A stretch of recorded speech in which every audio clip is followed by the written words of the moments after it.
Hello and welcome back. We are starting our session soon. I request everyone to please take the seats. Good afternoon, everyone. Hello and welcome back to the National Conference of GST, organized by GST and Indirect Tax Committee and hosted by Pune branch of ICAI. I am CA Sukanya Hallar, your MOC for the session. So, without any further ado, we'll start with the session. Uh, I hope everybody had a delicious food. So, after this food, let's start with the Power Pack session on how to handle summons, investigation, GST audit by department. But before that, I would like to welcome all the dignitaries on the dais. Kashinath sir and Sunil sir, I would like you to come on the dais, please. Please give a round of applause.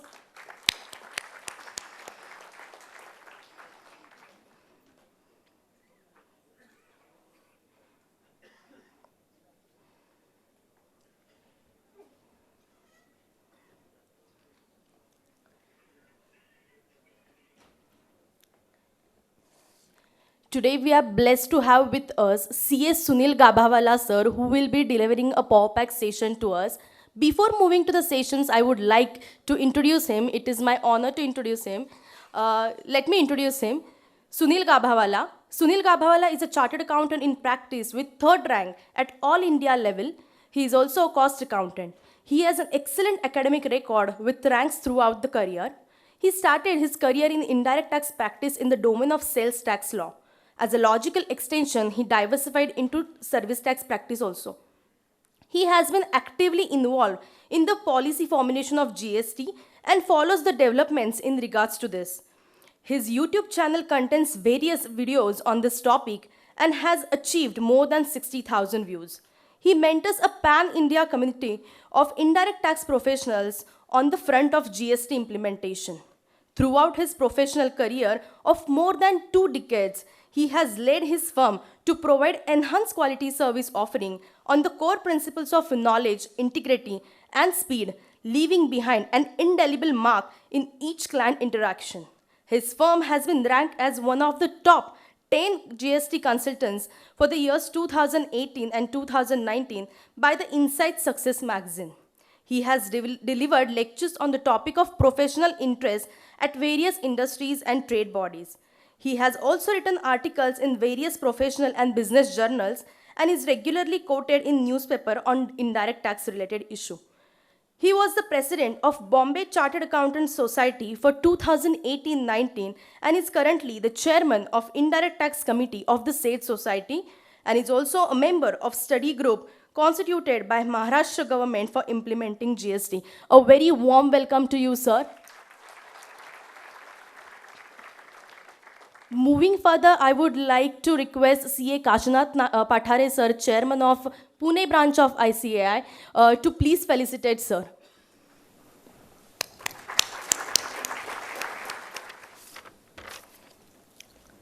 Thank you, sir. Now I would like to request CA Sunil sir to please start the session. Stage is all yours, sir.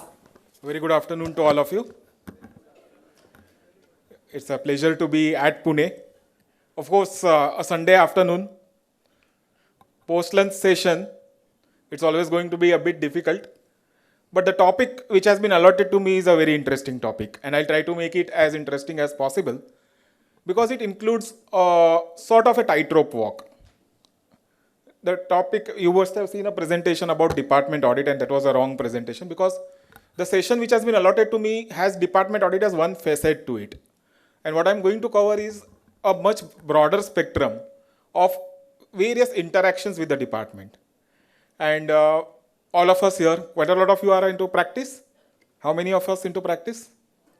More or less everyone, very few not into practice. Those who didn't raise hands, I would say you are lucky. Because those who are into practice necessarily need to interact with the department. And I would say there's always one elephant in the room. And this department officer is going to be that wild card entry, the joker in the entire pack, which can change the dynamics of how you are going to interact and how you are going to deal with a particular problem or a situation. So friends, honestly, I would have a presentation and we'll be talking about various things, but to quite a lot of the points, there may not be a straightjacket answer. It will, to a large extent, depend on. So as I was saying that there would be certain places where we may not have a straightjacket answer to various types of things, and it would all depend on the spur of a moment. And that's what makes this entire set very dynamic. There is something which is the law.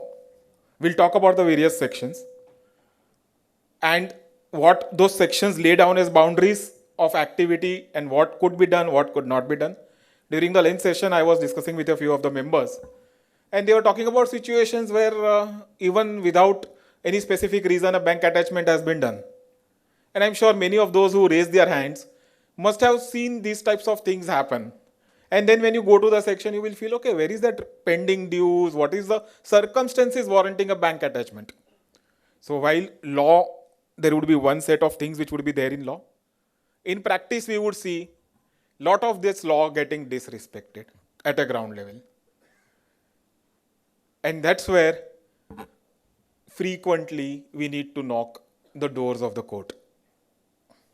It's not uncommon for people to reach out to the courts, high courts, and at times even the Supreme Court for very petty matters. There's a reported decision saying that a department officer cannot beat the taxpayer. I think that is the most shameful decision for the department. The fact that there is such type of manhandling, and I'm sure some of you must have seen this thing happen, the high-handedness happen on a frequent basis in some genuine cases. So those types of situations, I think when you're looking at the law, the only recourse, and we'll go into the chronology of the sections and the the provisions of the law, we'll realize that today really we are in a catch-22 situation that for every small thing you have to just knock the doors of the high court. And then you find the courts also are flooded with litigation. Every day you will find somebody saying my RC is wrongly cancelled, he didn't give reasons, therefore person has to go to a high court. Why have we reached such a stage? I think as a nation we need to introspect on that question. Why? It's logical. Everyone knows you don't need a session like this on a Sunday afternoon to tell you that an order has to be detailed, giving reasons for cancellation. But then people have to go to the courts, and then there are case laws and things like that. So we've reached that type of a situation. And when the court gets overflooded with these types of litigations, naturally it is time consuming. There is a huge cost involved, and as a taxpayer, definitely that cost comes into mind. And that's where I started my discussion by saying that end of the day, today's session is a lot about a tightrope walk. When is the time that you will really put your foot down and say, no, enough is enough, I'll have to go to the right jurisdiction, go and knock the high court. And what is the time where you would prefer to lay low? And that's where I think today's session is all about defining what are the battles you want to pick. You could pick each and everything as a battle, and then every day you will be just keeping on fighting and fighting and fighting. And that's where somewhere that's the part of the strategy of today's discussion. So therefore I think today's session will have three facets to it, or interblended into each other. Primarily concentrating on the law, anchoring on the law, and at various places we'll be trying to share some experiences. And one overarching aspect of this entire thing is also one is understanding the difference between the role of a taxpayer and the role of a consultant. Friends, make no mistake, today we are finding day in and day out action against professionals. And therefore, many a times we are very close to the taxpayers, and I would not say out of economic interest. In some cases, maybe out of economic interest, but in many cases out of genuine compassion for the taxpayer. I would give that benefit of doubt to all my fellow professionals, and I would say it's from a genuine compassion to our fellow taxpayer. Sometimes we do step or overstep that bridge. And that is where I think each of us need to understand that today we as professionals are not immune from queries by the department directly, not as a consultant of a taxpayer. And therefore we need to be careful about what we are doing. And that is the least and the most simplistic sentence which I would say, we are seeing actions taken by the department, and even courts are not, I would say, very helpful. There is a sort of a little bit of a, I would say, a perception issue, and because of that perception issue, we don't want some professional to just become a scapegoat of a long protracted type of investigation and other types of actions. So that is one more area which we will have to keep in mind when we look at various types of things. Taking you through the law, I think this slide summarizes the broad provisions of department interaction. And typically the role of the department is that in any tax collection, substantial, or rather I would say 99.9% taxes would come from self-compliance. And that is the self-assessment and compliance set of provisions, which has over a period of last 5 years been synchronized and tightened drastically. We are all aware of the fact that today virtually everyone in the country needs to generate a IRN or an e-invoice, and therefore before he really gives an invoice to the customer, the information is available on the portal. The e-way bill has been there since quite some time. We file your GSTR1, which is a transactional upload for all your B2B transactions. Thereafter summarize it into a GSTR3B, and thereafter at the end of the year you file your annual compliances in GSTR9 and 9C. All of this is the set of self-assessment and voluntary compliances. Now naturally when you are doing this, all of this to a large extent is now portal driven, and all information is available on the portal itself. And therefore one would assume that there would be a reasonably good level of compliance, which I believe is there. And that is where I have a fundamental disconnect with the government authorities, where they feel that today people are still taxpayers, are tax evaders. I don't think that's true. The general, I would say, characteristic of a taxpayer has changed over a period of time, and I think today it's a much better compliance ecosystem that we have. Having said that, no law is complete if it relies only on self-compliance. So there will be provisions to deter the non-compliant, and that's where the other department and the other actions start coming in. And that action I would divide into 2 or 3 broad baskets. The first basket is pre-adjudication. Just because some officer thinks that you have evaded the tax does not mean it has evaded the tax. There has to be a dispute resolution method. But before going into a dispute resolution method, you need to find what exactly is the dispute and what is the quantum of the dispute. And that comes in the pre-adjudication stage, wherein what you typically try to do is, through various different methods, you try to identify that, okay, this Mr. X, being a taxpayer, has claimed excess credit of, let's say, 5 lakh rupees, or has underpaid his tax by 10 lakh rupees, and these are the reasons why this has underpaid or underpaid tax or overpaid credit. Thereafter the dispute starts. But before that, to arrive at this conclusion that yes, there apparently appears that there is a evasion of 5 lakhs or 10 lakhs, there are different rivers through which you reach that route. And that is all pre-adjudication route. You have scrutiny of returns, where the officer will issue an ASMT 10.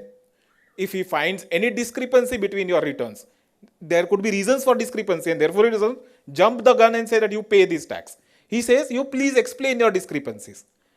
And therefore it is in the pre-adjudication stage. Next is there will be a department audit. People will come to your place. They will look at your financials and see whether your financials are marrying with your returns filed and the positions taken are correct. And then there are a bit more complicated actions like inspection, search, seizure. E-way bill, of course, is a regular feature which we see on a transactional compliance level. But even whether that compliance is correct or not, randomly at any place, the vehicle while in transit can be intercepted. And if they find some discrepancies, then that results in some demand being raised on that account. And finally, for certain issues, they can straight away use the summons route and call you for recording a statement. So all of these, friends, is pre-adjudication. And the objective, and this is where I think we need to understand this well, the objective of all these exercises is to collect the correct facts. Based on the correct facts. Now those interpretation of facts by you may be different from the interpretation of facts by the department. But the objective of each of these is to really collect the correct facts so that those facts become the foundation for raising what we all popularly know as a show cause notice. And that's where the matter moves from the second column to the third column, which is the adjudication process, where there is a show cause notice. We are aware of 73, 74, a normal period and extended period.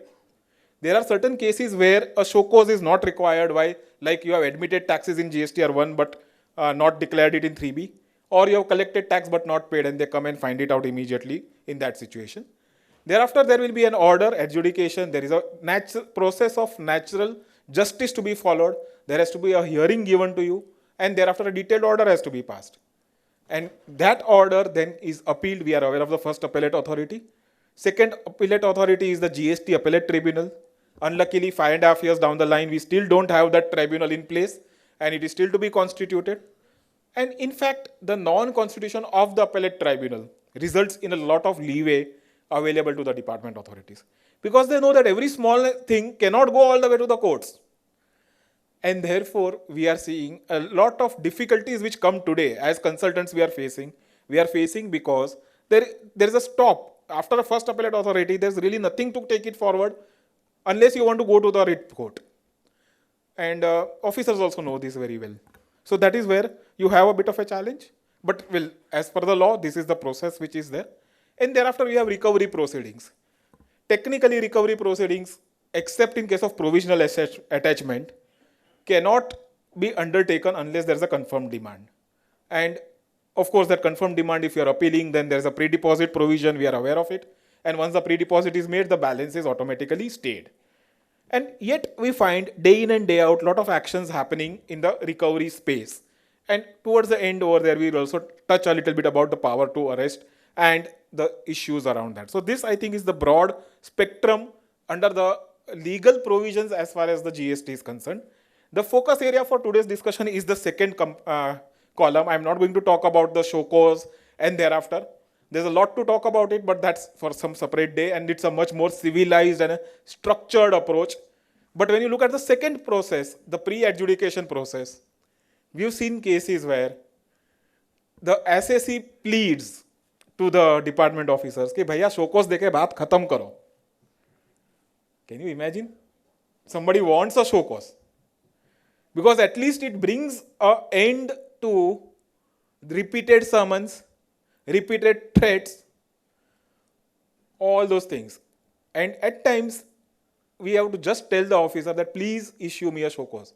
And the most funny thing is the officer is never interested in issuing a show cause. And that is, I think, the tightrope walk. How to handle that time from the initiation of the proceedings till the time of the issuance of the show cause notice. Because till that time, there it is very, very unstructured. Suddenly, there will be somebody who will say, I'm giving you a summons, please come tomorrow. Then he will say, look, you are a CFO of the company, but I'm not getting a convenient answer from you. I mean, he won't say convenient, he would say, I'm not getting the answers from you. And they want only one answer, I'm ready to pay the tax. And if you're not ready to pay the tax, that answer is, they'll say you are giving evasive answers, not giving answers. So I'll call the managing director. Managing director has 50 different meetings to attend. And then again, that entire tug of war starts. So that is where I think this phase between initiation of any proceedings of the nature mentioned in this second column and the time of issuance of show cause is a very, very critical and a touchy phase which we need to bear in mind. So let's go into them one by one, and I'll just pick up a few issues in each of them, because there are 4 or 5 broad baskets which we are talking about. And when we look at those 4 or 5 baskets, if you really look at the law, one will think, why do you need so many baskets? It's been well thought about. With due respect, when the law is drafted, a lot of thought has gone into each of these, but somewhere there has been a lack of implementation of the method in which it has to be done. For example, if you look at each of these different processes, each of them has a different objective in mind. In income tax, after 60, 70 years, I think everyone has matured to understand the delineation between an assessment under 143.1 and 143.3. I don't think anybody needs to be told about it. Right? Whether 20% personal expenditure should be disallowed cannot be a part of 143.1 assessment. All of us, many of you will be practicing in income tax. Would you agree? Please understand, GST law also has a similar concept. There is something called a scrutiny of returns, which I would believe, when we'll read the exact wordings, is very, very restrictive. Officer cannot do randomly anything under this provision about scrutiny of returns. It is basically saying, you file your returns, I will check them for accuracy, and if inaccuracy I find any mistake, I will issue you an SMT10 asking you reasons for that mistake. And if you are able to rectify it, I'll give you an opportunity to rectify. If you don't rectify or you don't explain what is the difference, I will raise a DRC 3. That is the base DRC 1A, sorry. That is the basic objective of scrutiny of returns. He is not expected to go into a detailed analysis or a very detailed scoping of the thing. As compared to that, when you go to department audit, it's much wider. He picks up your returns. He is expected to do some basic research backend. He is then expected to come to your premises, look at your financials and compare your financials with returns. Anything which is beyond the financials is not the scope of department audit technically, for which you have inspection, search and seizure. That is, I think, the delineation between the three. When you are looking at the first stage, I repeat, scrutiny of returns, the scope of the department officer starts, the boundaries are the returns. For the department audit, the boundaries are the financial statements and the books of accounts and records. And for inspection, search, seizure, of course, it's much beyond that. It's a much wider scope and a canvas which you are painting as far as that activity is concerned. But practically, we have seen people do INS 1 and then ask you, एक काम करो आपका 2A 3B match करके दो. Has anyone faced this? Right? How is it a scope of inspection? We'll read the section of inspection. A vendor not uploading credit into my account, how does it warrant the officer to inspect my premises? These are questions which at times we may need to ask. As time progresses, they will be asked, and that is how the GST law will develop over a period of time. So with that background, we go into one by one each of these three broad spectrum of provisions which we are going to talk about. Section 61 talks about scrutiny of returns. It says the proper officer may scrutinize, and these words are important, the return and related particulars furnished by the registered person. There is a very limited scope. The officer can scrutinize what all things? Returns. Now, of course, there is a big controversy of what is meant by return. And again, we are using the return rather than returns. But not going into that, one may say GSTR 1, 3B and 99C may perhaps constitute returns. I am not totally in agreement with it, but for the sake of taking it further, we can say that these three sets of documents would be the returns. And related particulars. What would be these related particulars? And these related particulars is not stopping there. It is furnished by the registered person. Some third party furnishing something cannot be a part of related particulars furnished by the registered person. To verify the correctness, then we are aware of the further process. He will ask for explanation. If you give the explanation and it is acceptable, then he will drop the proceedings. Otherwise, he will start the process under section 73, 74. So that is basically the section. There is a rule which goes into a little bit more detail, but we will not go into that right now.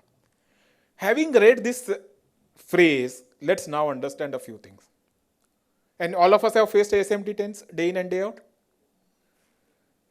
Are these types of issues coming up in ASMT10? They say your GSTR 1 is showing a turnover of X, GSTR 3B is showing a turnover of Y or tax of X and tax of Y. So the difference, Please explain, otherwise it is payable. Would that be valid? Two views. If you reconcile that GSTR1 is a return, it may be valid. Otherwise, one may say it is a related particulars. Because without preparing a GSTR1, you may not be able to go to the extent of GSTR3B. Clearly, 3B is the return. And therefore, to some extent, one may say that yes, this is the type of discrepancy which section 61 tries to bring about. And yes, if there could be some genuine reasons, there might be a credit note of an earlier month which you are adjusting in this month, and we all know the answers. So yes, these types of notices, you will provide your answers. Most of the times the taxpayer would have a version of his answer and you would give that answer, and once, in many cases, if the officer understands that answer, it's fine and he drops the proceedings. This is one place where I feel that it's also important at ASMT 10 level to really bring out the crux of the reason and explain it in a short and a simple manner. Many times we see that in ASMT 10, there's a long verbiage. This is legally correct, this is legally incorrect. He has pointed you a discrepancy. Remain on a focus, look at that discrepancy, respond to that discrepancy. In a simple English also, many times it becomes difficult for department officers to understand. So, simpler than simple English is what you should be drafting your response as far as these issues are concerned. GSTR 3B, GSTR 9 mismatch, again same answers. Now the third thing is a bit tricky. GSTR 2A and 3B. Very commonly, either based on GSTR 9, they will say that look at table 8 if I'm not mistaken. Table 8 of GSTR 9, and I can see that there is some credit which you have claimed which is not confirmed in 2A. Or at times they will say that my total of 2A is not matching with 3B, and based on that they will issue you a ASMT 10. Now, there are 2-3 challenges here, practical level. There's earlier period you had a 2A document, and 2A document was very dynamic type of a document. Every time you used to download, you used to find different numbers, and so at times the numbers which is there in ASMT 10 is different than what is actually there in your 2A. So all those things I think we can bring it out in the replies and no problems on that. But the fundamental issue which comes here is whether a difference between a 2A and a 3B can be a subject matter of scrutiny. And again, I go back to the same thing. The proper officer may scrutinize the return. So he's scrutinizing my 3B because my 3B says this much is the input tax credit and related particulars. So the question is GSTR 2A related particular furnished by the registered person? And we are all aware 2A is an auto-populated document. It is not furnished by the registered person at all. If your original 1, 2A, 2 cycle was applicable, 1, 2, 3 cycle, yes, GSTR 2 could have been a document submitted by you. But we have never implemented GSTR 2, and therefore 2A will not qualify as related particulars furnished by the registered person. And therefore that document cannot be a basis for a scrutiny. That is a particular observation. Of course, legal arguments we have even in the next session, and earlier also we have talked about 2A, 3B mismatch, to what extent the demand can be collected and all. That is the legal side of section 16 which we can talk about a bit separately. But right now on the scrutiny scope, this is one aspect which we need to bear in mind. In some cases, not very often, but in some cases we've seen notices being issued, ASMT 10, on the basis of a mismatch between e-way bills and GSTR1. They will say, look, I am looking at your e-way bill portal. Your e-way bill portal suggests that you have raised outward supply invoices of 1 crore. As compared to that, your GSTR1 you have uploaded only 90 lakhs. Therefore, there is a difference of 10 lakhs. Please pay this tax on 10 lakhs. This type of an ASMT 10 also are coming. Whether this is right? Will you say e-way bill is a related particular? Is it related?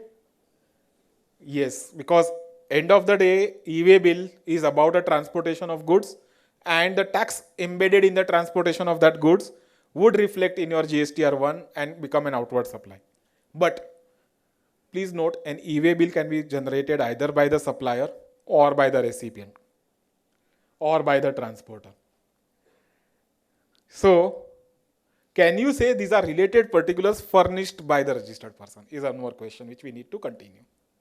So again here, in many cases you will find that the mismatch is primarily because somebody else has generated an e-way bill, and ideally they send you an SMS and you are allowed to reject that e-way bill. But in this world of so much of SMS, people might forget to reject. And therefore there's a deemed acceptance in the e-way bill provision also.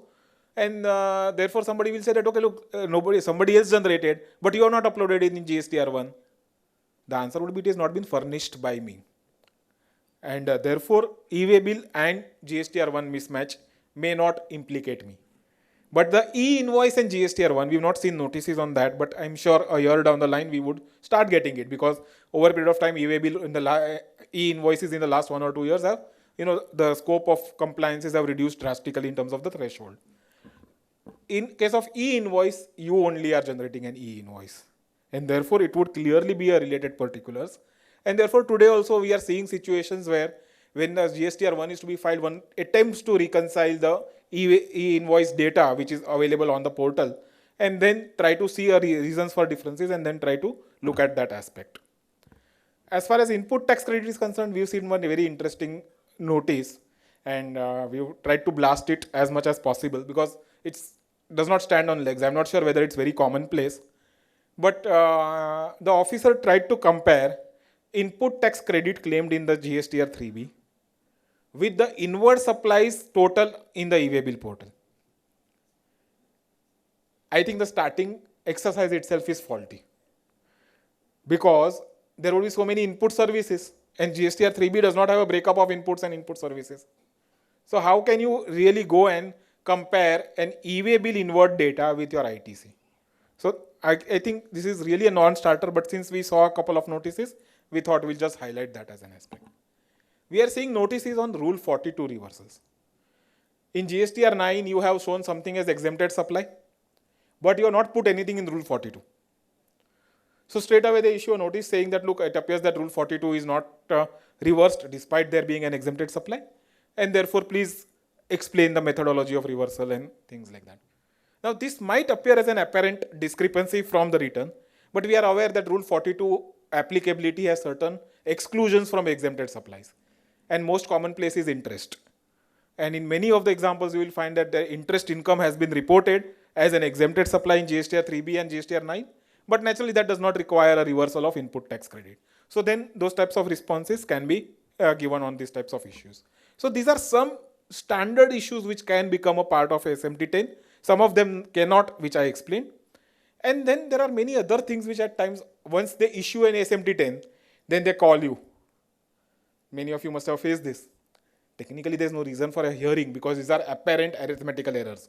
But they call you. At times we also want to meet. And then suddenly the discussions go from this area to something else. And that's where we need to understand that there are boundaries to this scrutiny. He can't question you on classification, exemptions, and those types of aspects in the scope of the scrutiny assessment. So it has a very limited scope, ASMT 10, which we need to bear in mind. Next is the department audit. I think these were some of the points on the scrutiny side. I'll quickly run you through these, and towards the end we can have questions also on each of these three baskets of discussions which we are going to do today. The second part is about department audit, and again here I clearly see some issue in terms of the legal drafting. What the law says is the commissioner or any other person or any other officer authorized by him, which comes through a notification, up to that there is no problem, by way of a general or a specific order, may undertake audit of any registered person for such period at such frequency and in such manner as may be prescribed. You can look at this aspect, by way of a general or a specific order. Now please bear in mind this order is different from ADT1 issued to you. The process is there is an audit team. The commissioner is expected to issue at the start of the year an order saying that, look, in my jurisdiction, I have 5 lakh taxpayers based on various parameters, which is very nicely explained in the audit manual. I want to select 10,000 people for audit. And then he has to make a list through an order saying that these are the 10,000 people for whom I am ordering an audit. Based on that order, the ADT 1 will be issued by the officer. We are seeing in many cases the ADT 1 is issued, there is no support of a back-end order. For example, I think a couple of years back, the Maharashtra state had issued an order, and that order had only a few listed, few names in it. But ADT 1s have been issued in many other cases. And then the question comes is, if there is no general or a specific order backing or asking the commissioner asking that officer to undertake that audit, the entire audit process can be questioned at this point. So that is one important area which one needs to bear in mind. Then once, of course, ADT 1, if it's correctly issued, then we go into what all things can be done. We have all seen the situation. They can conduct the audit at your premises or at their premises. They'll keep on coming and they have a target of 5-7 days or whatever to spend at your premises. There's a detailed audit manual wherein different steps have been given. Most of them, if you read the audit manual, it's a classic audit manual. How many of us have read the audit manual? Yeah, or a couple of them. It's a very interesting read. How many of you have faced audits? For all the other hands, please read the audit manual. It's like a real fiction movie. You will realize when you do an audit, you fill up a questionnaire, right? Who fills it up? Those who raise their hands, who fills it up?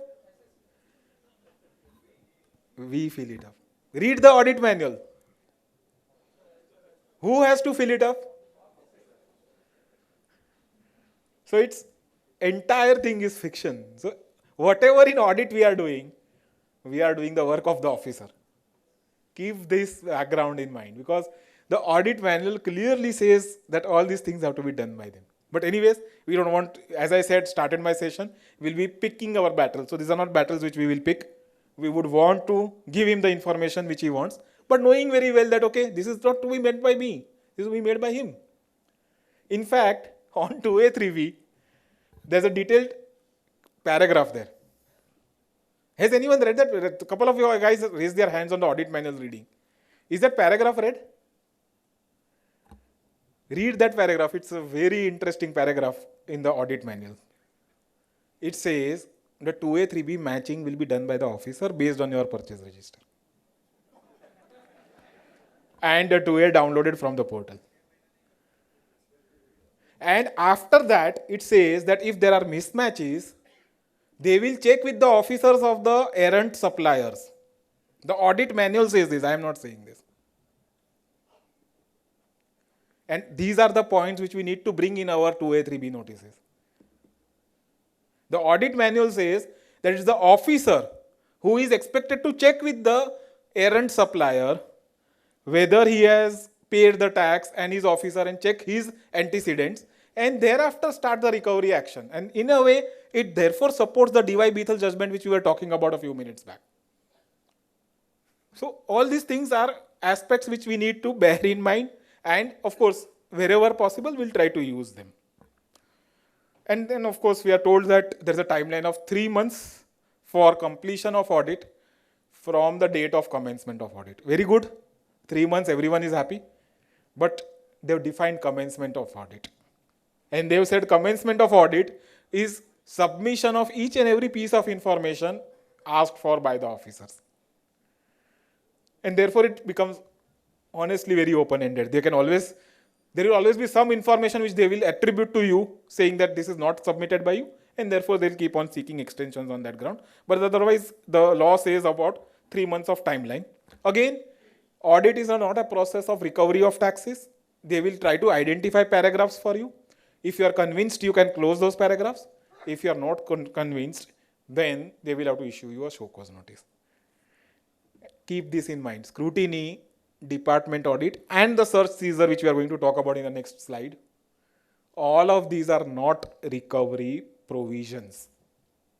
These are pre-adjudication provisions, and the law clearly mentions them as pre-adjudication provisions. And this is one thing which we see frequently the department crossing its line. Audit, नहीं ये पे करो वरना audit खत्म नहीं होगा. Have you faced this? The maximum power for that audit person is to issue an audit para. But that he has to draft. He is not interested in drafting. He is interested in recovery so that he can show a target to his superior, who in turn can show a target to his superior. So, therefore, that's where this entire phrase becomes a little bit more tricky. Department audit some issues, jurisdiction, we touched upon that issue. There has to be an order defining the jurisdiction of the particular officer to undertake an audit at your end. And I think this goes to the core. So, and specific situations, maybe we can ask for the records about the jurisdiction, whether there was a valid jurisdiction for the audit to be initiated. Of late, we are seeing various situations where organizations have manual records, and some organizations upload everything on a computer and they don't keep manual records. Either they are kept in some storage warehouse or something like that.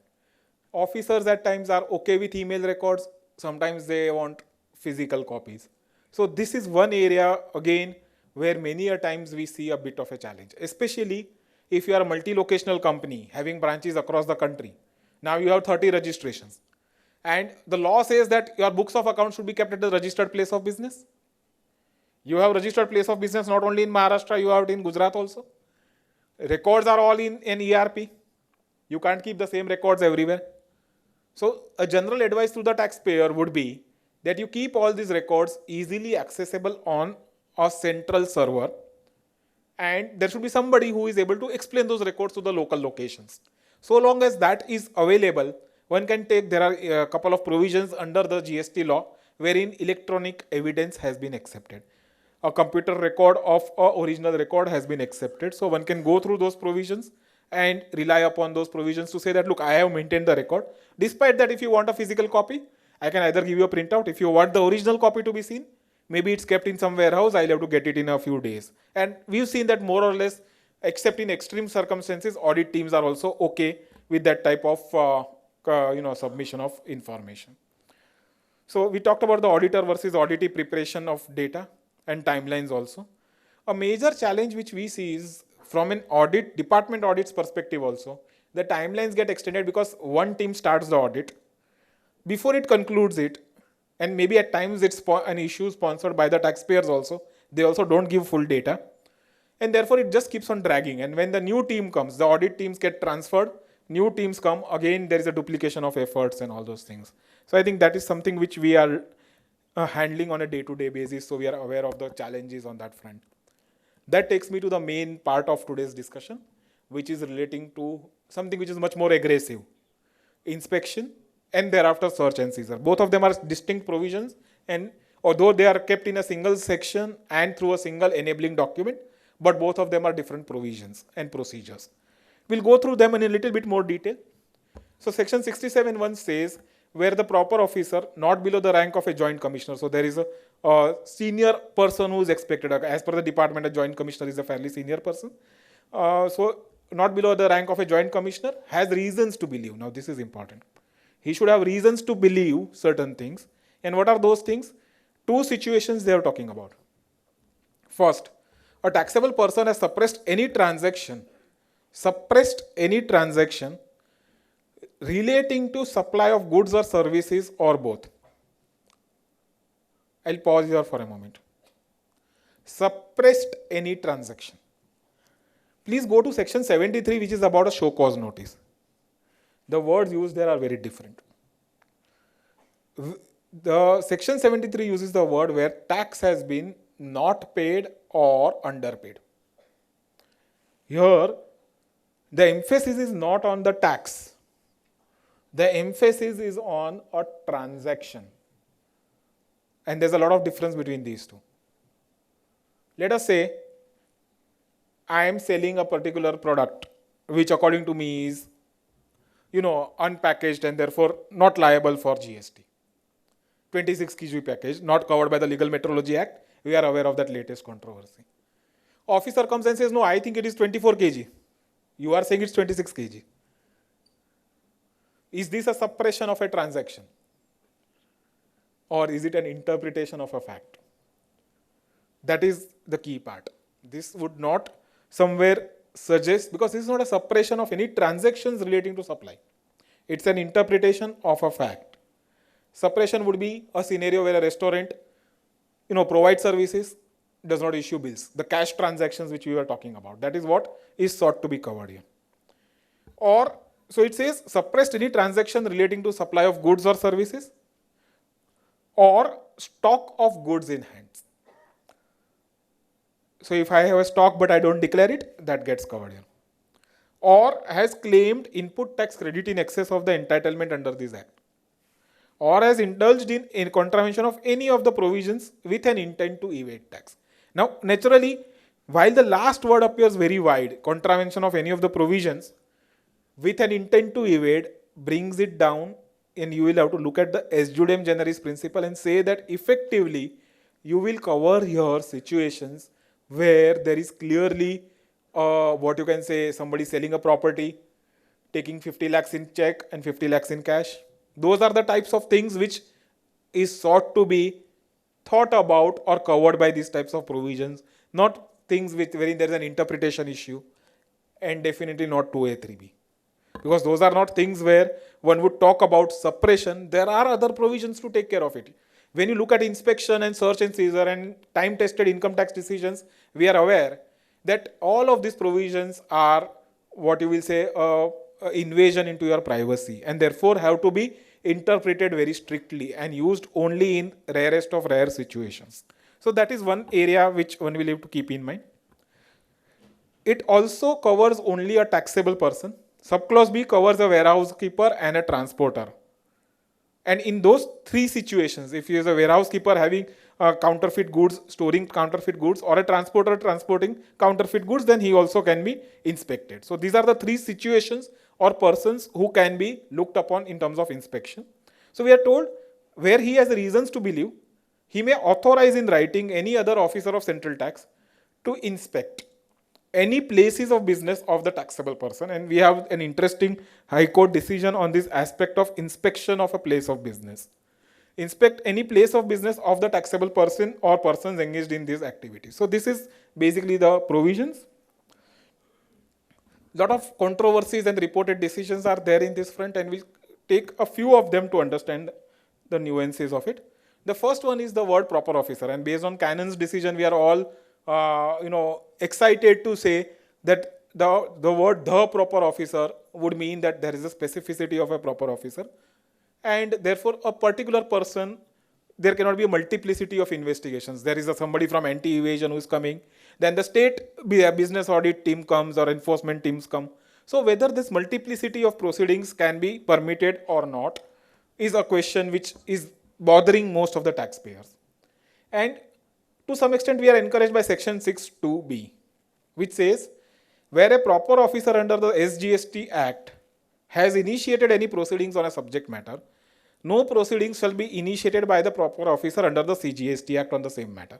And similar provision is vice versa also. So basically section 6(2) brings in the first mover type of a situation in terms of the proceedings and suggests that no parallel proceedings should be taken. But when you go to the GST Council meeting, in that investigation has been specifically excluded from parallel proceedings. And more importantly, when you use this word no proceedings and on a subject matter, how are we going to interpret these words? These are the key aspects which come up, and therefore various courts have taken different stand, and most of the courts have said that these are pre-adjudication inquiries, and therefore pre-adjudication inquiries can be undertaken by both of them. You should cooperate. Maybe it's a duplication of information, but you should cooperate with both of them. Of course, there's one single stray Calcutta High Court decision where they've said that if center has investigated, state can't, and if state has investigated, center can't. So these are the decisions which are there on record. On the other aspect, that a joint commissioner or above should authorize an investigation, I think courts are unanimous that yes, if somebody below the line initiates the investigation proceedings or inspection proceedings, then they are invalid. I think more or less all decisions are saying, and now I think the department also has adjudicated itself, and they ensure that they do have that warrant, which is to be in INS1 format, signed by a joint commissioner or a rank above him. What is reasons to believe? Now, this is very important. And of course, reasons to believe is something which has been defined under the Indian Penal Code. It is something where it should not be something which is a random thing. There should be some prima facie information, but it need not be a conclusive information. And that is the sum and substance of most of the decisions, wherein they say that it cannot be extremely random, but there cannot be a conclusive evidence to say that, look, this person has really evaded the tax. So therefore, while you can go through all of these decisions to understand the controversy of how do you understand this concept of reasons to believe, I would believe it's fairly fluid. And more importantly, this question becomes important. At the time of inspection, whether the copy of reasons can be demanded, and the answer is a clear, emphatic no. In fact, we have a Supreme Court decision which says that if a view is taken that the reasons should be demanded at the time of initiation of search, then the entire exercise will become counterproductive because it will alert the taxpayer about the issue being highlighted. Therefore, effectively what happens is post facto you may ask for a reasons to believe. If you are asking for a reason to believe post facto, firstly you are bruising the ego of that person. He will definitely give you the reason. And if you still believe that the reason is wrong, there is also another decision which says that even if it's a vexatious search, the evidence collected through an vexatious search can be used against you. So if the information can be used against me, this entire battle of whether there existed reasons to believe, I would feel is a futile battle. We should not pick that type of a battle in an actual fight. Another aspect is, this is the format of INS1. Again, there are two different columns, one relating to inspection, second relating to search and permitting a seizure also. It is to be issued to a particular taxpayer. And therefore, even there is a CBC circular which says that if, let's say they go to a premises and the inspection is issued against company X. They go there and they find there is a company Y and Z. They cannot investigate Y and Z until they will call up the center control room and get further inspection notices for Y and Z, and which is not very uncommon. They would just request for it, and even the instruction circular says that they will obtain that type of a clarification, additional INS1's authorizations, and accordingly, based on those authorizations, they will go ahead with a particular type of inspection. The inspection talks about inspection of a place of business, and place of business is defined. And again, the question which comes up is whether a residential premises will constitute a place of business.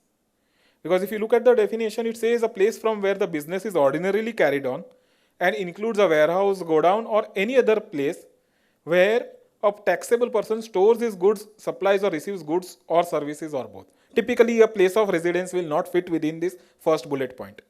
But look at the second bullet point. A place where a taxable person maintains his books of accounts. Now, this is especially in an unorganized sector, you will find many a times the books of accounts may not be readily available in the office because the proprietor or the partner might be keeping on certain things, confidential documents at home and all those things. That is where the trigger point can begin. That if you are going to, let's say if they come to your office and they ask you for some document and you will say that no, this document is at my director's residence or my partner's residence. That will permit them to extend the search to say that, look, these books of accounts or documents are maintained at the partner's or director's residence, and therefore you want to extend the search. Otherwise, typically a place of residence is not something which becomes a part of the place of business. This we talked about. Illegal search does not vitiate subsequent proceedings, and the content of that illegal search can also be used for the further action to be taken. Now that is inspection. Now friends, understand, inspection has a very limited scope. Between inspection and search, inspection is a much milder version. It only permits an inspection of the premises, and that's all. As compared to that, when you go to search, it's much, much wider.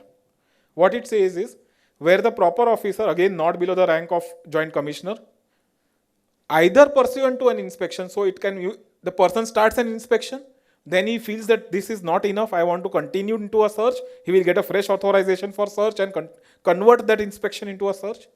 Or he can, if he knows that yes, there are good reasons to believe that there is something funny going around, then he can directly start a search also, has reasons to believe. Now here it's very different, that any goods liable to confiscation. So here, while section 67(1) had an emphasis on premises, 67(2) has an emphasis not on premises, it has an emphasis on goods, documents, books or things, these four words. Goods liable to confiscation, or documents or books or things which in his opinion are secreted. This is an important word, secreted. Something which is in the public domain cannot be said to be secreted. We had one very interesting scenario where the person had filed GSTR1 already on 11th, and the search started on 13th, 14th, and then things got disrupted and there was a cash flow issue also, so they didn't pay tax on 20th. And thereafter we were told that because the tax has not been paid, a penalty under 74 will be invoked. And again, connected with this search, the issue which comes up is, can you say when I myself voluntarily disclose data in my GSTR1, where is that question of suppression? And where is the intent to evade? Because there was an enforcement at that time and there was a little bit of a bank attachment and a cash flow issue, therefore I could not file a return on 20th. At the earliest opportunity, I am filing a return. There's a financial difficulty, so it has not been filed. That does not mean that there is a suppression of tax. So same thing applies here. Goods liable to confiscation, documents, books or things are secreted in any place. He may authorize in writing any officer to search and seize. What can he search? What can he seize are these four things: goods, documents, books or things. And we had an interesting case from Madhya Pradesh High Court, wherein this cash, unaccounted cash found in the premises were seized. And this taxpayer made an argument that, look, what can be seized is only four things. Cash is not goods, books, documents or things. And therefore, you cannot take away this cash, you cannot seize this cash. And the Madhya Pradesh High Court gave a bit of a conservative and a purposive interpretation to this entire exercise and said cash can fit within the word things and therefore it can be seized. This is of course an adverse ruling, but if you really look at it and understand the context, what is the objective of this? Goods liable to confiscation or any documents, books or things are secreted. But before that it says, which in his opinion shall be useful for or relevant to any proceedings. So if he finds a diary wherein there is some recording, naturally that diary is useful for him in framing his adjudication. But if he finds a cash of 50 lakhs, he can just take a statement, record a statement that yes, there is a cash of 50 lakhs available. He doesn't need this cash till the time he issues a show cause. It's not relevant, which in his opinion shall be useful or relevant for the proceedings. How is the impounding of cash relevant for his proceeding? Is a question which is still not addressed, though Madhya Pradesh High Court talked about the cash being things. It doesn't talk about this aspect of how is it relevant to the proceedings. And I think that is where somewhere over a period of time law will have to mature on this point. These are decisions which talk about what is meant by secreted, and the sum and substance is something which is available in public record, which in normal course of activity is happening, will not constitute a secreted document.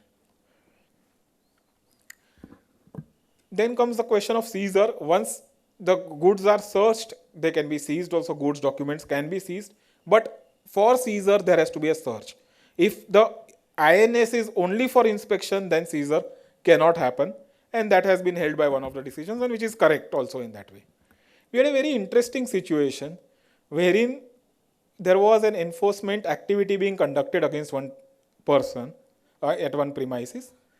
And as usual, what they do is when they start an investigation, they have some targets in mind, and all of us are aware of it. Sometimes they are successful and they find out an issue immediately. They are happy. Taxpayer is also happy because okay, issue tha, pay kiya, khatam kiya baat. But many cases, problem is with those honest taxpayers, where those guys keep on digging and digging. They come with a notion कि okay, यहाँ मुझे 5 crore का tax collection मिलने वाला है. But they don't find anything. But they can't go empty-handed because it's a war, isn't it? So what will he tell his senior? आज मैं कुछ नहीं लाया. ऐसा तो बोल नहीं सकता है. So they'll just sit there. We've seen cases where they play games. I'm sure some of you must have also faced this. They'll just sit in a cabin, your cabin, take your Wi-Fi and play games till the evening, and then 7:30 बजे बोलेंगे अच्छा अभी ये document दे दो, 5 minute में दे दो document.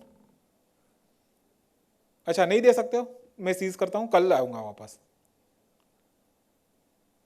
Right? So this was going on in one of the cases, and basically what they wanted was they wanted to grill the proprietor and make him confess or pay some taxes. And that proprietor was not coming.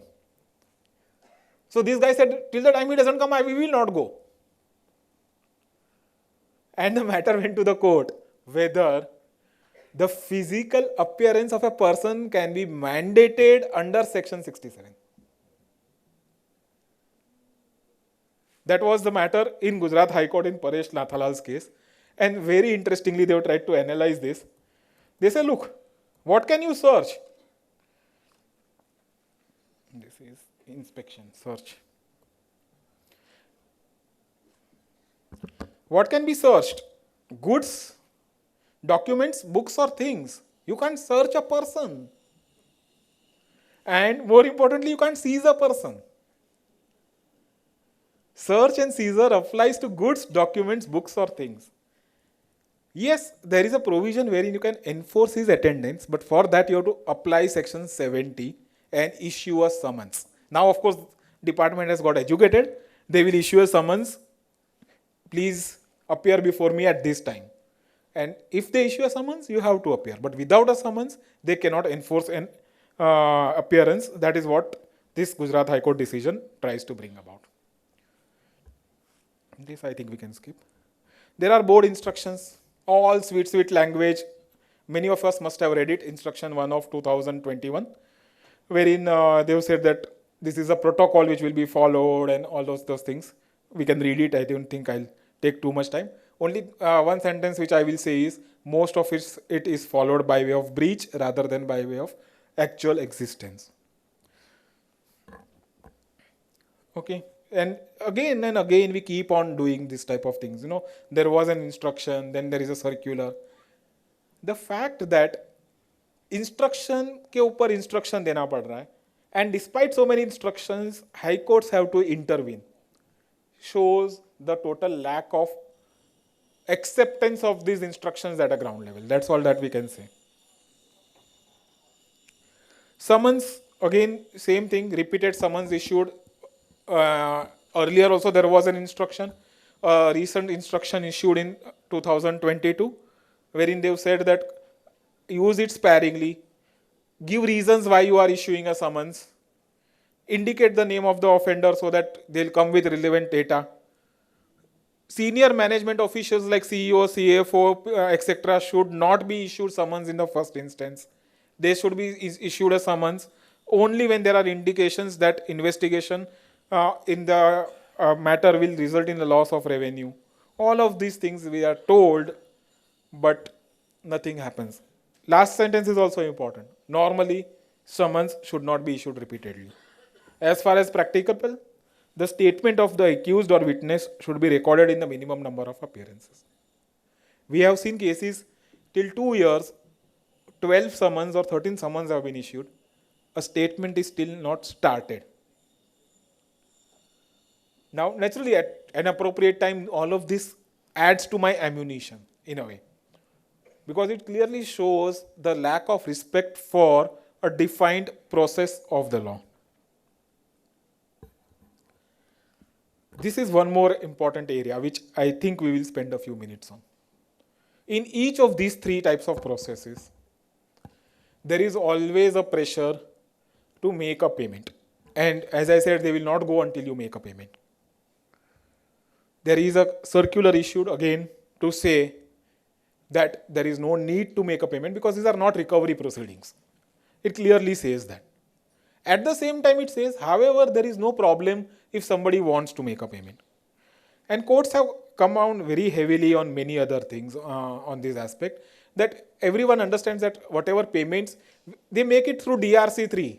And therefore, department says DRC3 is a voluntary challan. So you are paid voluntarily. But all of us know that nothing of that is voluntary. All of that is forced upon the taxpayer. And courts have also understood it, and we are aware of quite a few decisions, Bundle Technologies, Swiggy's classic case, which actually prompted the circular. And then we have this Bhumi Associates, where in all these cases, the courts have taken a view that, look, just because you say voluntary payments, it does not mean it's a self-assessment or he has accepted it. You have to look at the factors. And in fact, in Bhumi Associates, the High Court went ahead to say that in no case the recovery should be undertaken during the search process. If the assessee also wants to make a voluntary payment, you don't ask him to do it during the search process. He can do it afterwards, after they leave on the next working day. Circular doesn't say so. Circular says to avoid penalties, you can pay through DRC3.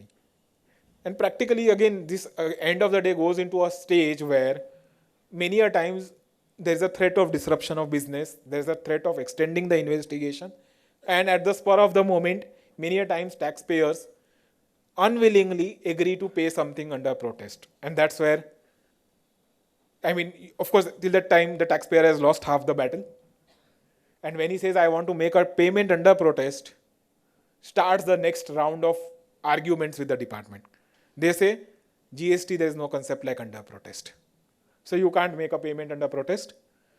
And there are lots of old decisions which say that the protest is a valid process. And definitely, as a general logical common sense, you can make a payment under protest. And therefore, despite whatever he says, when you issue a DRC, let's say you decide to pay, and you are unwillingly paying, in the remarks column, do mention under protest. He might get wild, that's another thing, but he will forget it. How to make the payment? DRC 3 versus 3B, I think most of us are aware that DRC 3 circumvents the GSTR 1 3B process. And therefore, if you are paying through DRC 3, and if it's an output tax, clearly it's going to be a difficulty for the recipient to claim input tax credit. You cannot reflect it in your GSTR 1, because if you reflect it in GSTR 1, it will become double counting. You are paid through a DRC 3. So in those cases, you might need to wait and pay through a GSTR 1 or a 3B whenever that cycle becomes due. Of course, you might need to wait up to that time. Wherever you are clear that, okay, this is ITC reversal, or this is something where my client is not interested in input tax credit, and you are not going to raise a subsequent debit note. In those types of cases, DRC 3 is fine. Again, they might force you to issue a DRC 3 with section 674 ticked in. 74 we know is relating to suppression, and I would believe that nobody can be forced to say that you are suppressing things. So definitely you should make only through a 73. As far as cash ledger, credit ledger is concerned, today we have a circular saying that output tax can be paid through credit ledger, but RCM will be through the cash ledger itself. Subsequent refunds, we have that Swiggy's decision, which can be definitely used. The last point which we will spend, we have around 5 to 10 minutes. Yeah. So the last point which we would like to touch is on fake invoicing. I'm sure a lot has been talked about it, but as much as has been talked about it, I think it is less. Because let's go back to the legal context. What is meant by this word fake invoice? I think in the earlier session there was a bit of a discussion and an example given. Supply of goods without issuance of an invoice without supply of goods is a fake invoice. How do we reconcile this sentence itself? Let's understand. Issuance of an invoice without supply of goods. Now, go to time of supply provisions and invoicing provisions. When are you supposed to raise an invoice? Let's say you are selling goods. When are you supposed to raise an invoice? When are you supposed to raise an invoice? At the time of removal of goods? At the time? At or before? So, Section 31 permits you to raise an invoice before removal of goods. Just keep this background in mind. Go to Section 13. If you raise an invoice, you are required to pay the tax. Right? So Section 13 obliges that the time of supply has occurred. And therefore, if an invoice is raised today for goods to be removed after a week, I have to pay tax today. Is everyone clear up to here? Read the explanation to Section 13. It says, to the extent an invoice is raised, the supplies will be deemed to be completed. So how are we saying it's a issuance of an invoice without supply of goods? If you read these three provisions, one of these three provisions is incorrect then. Otherwise, you cannot have a situation of an issuance of an invoice without supply of goods or services. Read these three things and try to put it on a piece of paper and try to draw the dots. And you will find that this entire thing is perhaps unwarranted. Having said that, we all believe that okay, this is a situation कि उसने bill दे दिया, goods नहीं दिया. Goods नहीं दिया कैसे पता चलता है? You are talking about history, right? 3 months ago, 6 months ago, 2 years ago. How do you know that somebody has received goods or not received goods? Department has a detailed data analytics team sitting on it. We are aware DGARM has prepared a report, identified bogus vendors, and we'll be surprised to know that in that bogus vendors there is a name called Ministry of Home Affairs. Just, it's there in a public domain. You can check it out. So what are we meaning? What are we trying to say? How do we define what is not receipt of goods or services? You will give him a delivery challan. You will give him a e-way bill. You will give him a FASTag record. You will give him your internal document to show that these goods have been received. You will give your inventory records. You will give, if it's a raw material, you will say that this raw material is used in manufacturing of Y and this much are the standard requirements of manufacturing. He will say nahi, but supplier said he has bogus. So, the person who is a fly-by-night operator is given more credibility than a person who is genuinely doing business. And these are questions which courts will have to answer at some point of time. Today, under pressure, people reverse, pay, but I'm sure this is going to last for litigation for the next 5-10 years. And the courts will say that there has to be a lot of homework to be done by the department before they can say that there is a fake invoicing.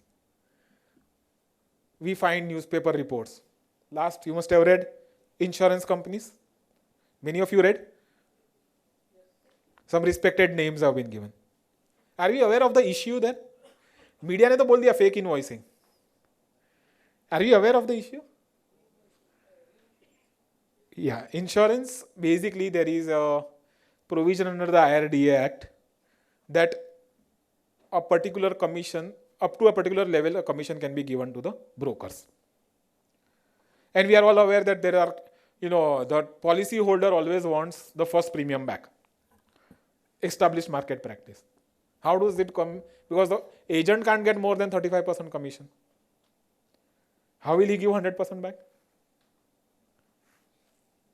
So, typically there are marketing firms who will raise a marketing services. There will be a proper contract, a marketing services provided by that marketing firm to the insurance company and payments made to the marketing firm. And then we know how it proceeds ahead. The department is saying this person is registered, that Mr. X, who has raised an invoice of marketing services to insurance company, is duly registered. He has collected the tax, he has paid the tax, offered it as his income in his income tax returns. The department is saying, please explain what are these marketing services you have received. And we've seen this happen in income tax. Section 37 said any business related expenditure is allowable. And then officers used to say, Arey, why do you want to keep air conditioner in your office?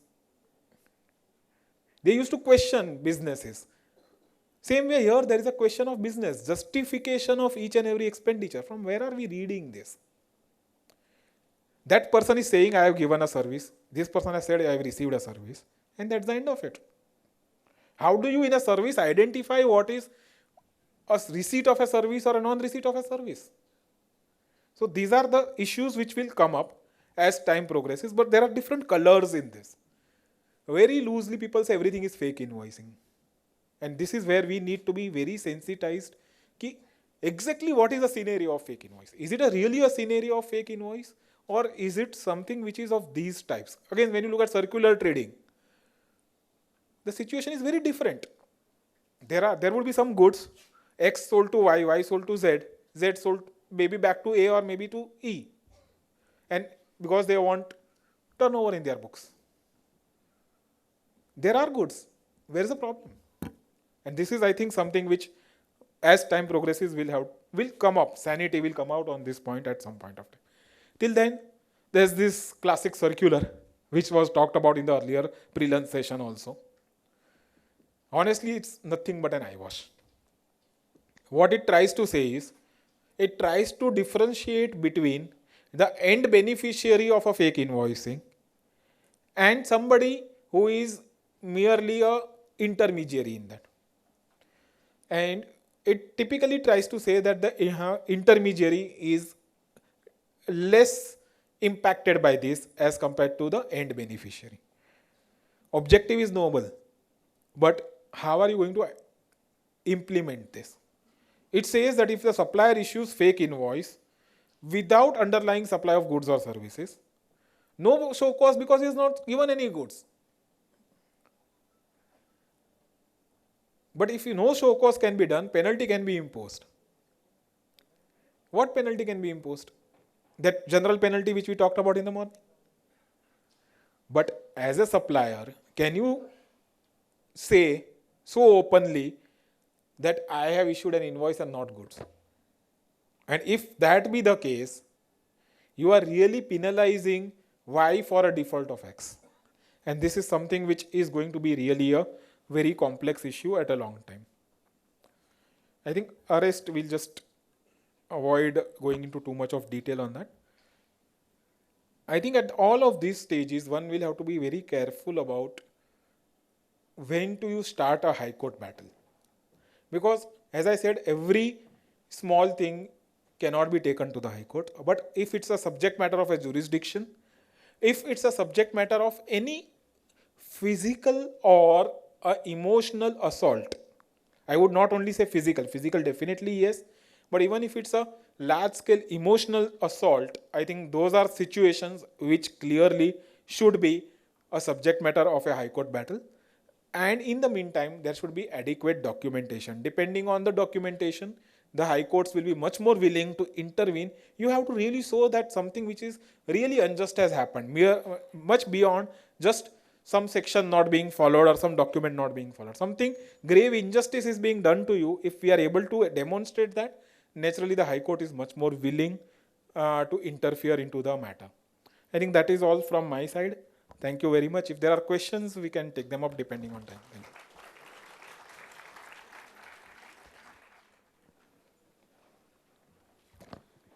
Thank you, sir, for that amazing session. I would say it was a very fruitful session. And even it was Sunday afternoon, we have enjoyed it thoroughly. Thank you so much. Please give a round of applause to sir once again. Thank you, sir. And now I would like to request Rajesh sir to please present vote of thanks. Just one question. I just want to know where in GST audit, can we issue a late fee of GSTR one? I mean, in that audit, can the department ask for GSTR one late fees in the GST audit notice? If the GST era one late fee, because for some time it was exempted and all, if it is payable, then in the audit process, definitely that would be one of the non-compliances which they can bring out. Nowadays we are facing the ASMT 10, but many officers are doing physically, some are doing electronically online. So what is the exact scenario, Miss? We are Very good point you brought about. I think there are already a few decisions. I missed covering it in my presentation. You need to issue these notices on the portal. The law is very clear on this, that they have to be issued on the portal and they have to be responded on the portal.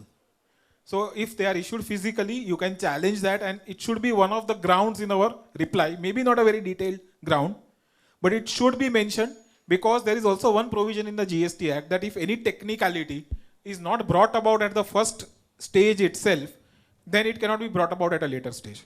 So therefore, we should bring about that technicality out and then respond if it is not coming through the portal. Sir, one question. In GST audits, department is definitely going for section 74 for even non-suppression cases, like payment under reverse charge mechanism, which is settled law, there is no suppression. So two things. The old law, we had a lot of decisions talking about what is meant by suppression and what is not. All of that definitely will be useful.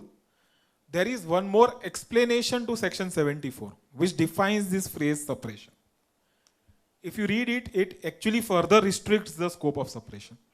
And in your example, if there's a revenue neutrality, if full input tax credit is available, and the documents are, there in the books of accounts, clearly they are there in the books of accounts, accounted properly, and full cooperation was given, definitely suppression charges can be easily explained. Oh. In Pune, there is a two commissionerate, audit two commissionerate. One commissionerate convinced that audit, whatever recoveries are there under audit are under section 73 and they are not charging penalty. But Pune 2 commissionerate, we have given representation also कि sir एक ही building है, एक commissioner बोल रहे it is not suppression and section 73 penalty is not applicable. But Pune 2, you are charging penalty on each and every line of para. So these are ground level difficulties. Sometimes what happens is if you try to do push that person too much, he will force the other person also to issue penalty notice. So yeah, I think we'll have to fight it out. But in legal battle, definitely that 15% will get waived off. Yeah. So one last, with respect to GSTR1 late fees only, I just want to know in GST audit, if GSTR1 late fees are, they are asking for it, then can we, there was an exemption period. In that period, if you file, then, but before that, if you have already filed, and that exemption period is, I think, some April to June, something like that. So in that, before that only, if we have filed, and they are calculating. Then you can definitely seek the exemption. That's why I started by saying that if you are liable to pay a late fee, that is the no. most But before that specific period in the notification, before that only, if we had paid the, if you had filed the GSTR1 and they are charging for that late fees for that period also, then can we go in commissioner appeal only? It can be settled, or we'll have to go. So again, here the legal principle which would come about is you cannot discriminate two class of taxpayers, one who has voluntarily filed returns before the scheme and one who has filed during the scheme. And I think you have a very good chance to succeed on this ground also. On commissioner level itself. Yeah, or maybe they are also talking about some amnesty in the pipeline. Okay. Maybe that should be able to cover this. Thank you. Sure. Yeah, please. Yeah.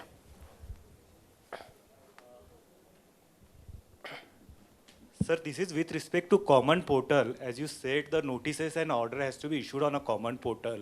But if we read section 146, it does not cover the assessment proceeding. And it's covered only registration, return, and a payment of tax. And a second challenge with respect to the common portal is happening that the SHC doesn't aware when the notices are issued and when the order are issued. When the banks are getting attached, only at that point of time the SHC come to know. So how to deal with this? So Thank you. if you are a consultant, I suggest you to use this as a value addition in your practice. You would be filing returns for your clients. At the time of filing of returns, it's just 1 minute to check on the portal.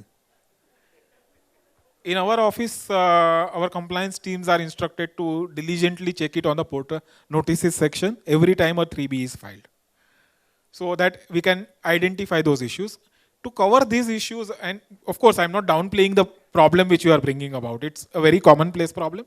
And to address this issue, I think somewhere Madras High Court in between gave a decision to say that portal sometimes functions, does not function, and email ID is not available, etc., etc. So they said that they should also send manually. So maybe you can use that decision as a support if you are stuck at some place, I would believe. Good point, Nilesh. This issue we have discussed with the State Department, and they suggested us कि at larger level at Pune members, you just raise this query on the portal, help desk, and you continuously raise this issue on help What a desk. portal will do with this? It's not a portal mistake, it's a human mistake. He said कि it is not a human mistake, it is a portal mistake. Because the person is not seeing on the portal or in his emails. I don't know, I think we can blame the portal for that. This Order as well there, because the law does not talk about, if we read section 169 and if we read it, it does not cover the online serving purposes. The wording used has been used the communicated. Communicated means he has to be accepted, he has to be received. These are the genuine problem faced by the some Yes, of the taxpayers. I understand that. And the common portal does not define for that purpose. So can we take an additional ground saying that the common portal is not defined for that purposes? Common portal is for a registration and return purposes, not for the notice and adjudication. You have to serve the physically. The Gujarat High Court decision is also there on that point. Yes. So yes, you can always use these additional grounds, but I think at a ground level, it's better to just have a glance at it. I mean, all of this, I would believe, should be used as defenses rather than start with that. So if you are stuck somewhere, you'll definitely use all of this. Any question? No. Yeah, please. What is the importance of seeing DIN number in each and every document which is being uploaded by the officers? Yeah. So I think there is a circular which says that DIN is mandatory. And they have reiterated it in many places. It is mandatory for the central authorities.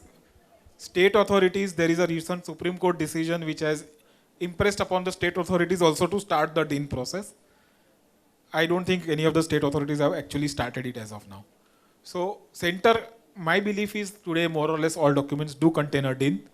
And it's a procedural requirement from their side, but a very important one, because the whole objective is that people may otherwise misuse it. I mean, an inspector or a superintendent can misuse it. He can prepare something in a Word and give you a document and try to harass you and say that, okay, I'll tear this notice and ask for some pound of flesh for that. So to overcome that, this DIN has been introduced. That's the whole objective. If the DIN is not there on any of the notices or... That document is not valid. Okay. But As far as the center is concerned, it's clearly not valid. Okay. States, it's a bit messy because states have not implemented this. But And how while the should Supreme we- Court has instructed them to do that, they've still not done it. Okay. So states, you be a bit cautious. On the center side, our practical experience is most of them do contain a DIN. Yeah. One last question, Swapnil. Sir, during audit, officer is calculating interest for Rule 36(4) on cumulative basis. That is an ad hoc interest calculation and issuing the show cause for that recovery. How is interest payable under 36(4)? Matching to A to B from 1st October 2019, Rule 36(4) is applicable. So what they are doing, they are taking cumulative ITC as per 2A and cumulative ITC claimed in your 3B return, and the calculating the difference. And wherever there is a additional ITC, they are calculating interest. Beyond and- the 20% tolerance. Yeah, beyond the 20% or 10%, whatever applicable. So you are happy with the working. First, because see, 2A, 3B mismatch, there's a big question of whether the working is correct. No, So my first point is whether you are happy with the ITC demand raised on you. no, sir. There are two separate questions. 2A, 3B difference, for that they are also issuing show cause. In addition to that, the interest for 36-4 mismatch. I mean, It's the same thing, no, you are saying. no, I mean, So if he's demanding, let's say he's raising a demand of ITC, excess ITC claim by you, And he's interest. definitely going to raise a demand on interest also as a necessary tail of that. Isn't he? Or am I missing something? Sir, yeah, means, Let's I'm say not able to your explain. 3B has 130 as credit. Yes, Your 2A, corrected 2A is 100 as credit. yes, So there's a 10 rupee mismatch because excess of 20%, 10 rupees is a mismatch. yes, So he raises an ITC demand of 10 rupees on you, yes. which according to you is logical, not contesting rule 36.4. No, I'm not saying that logical or illogical.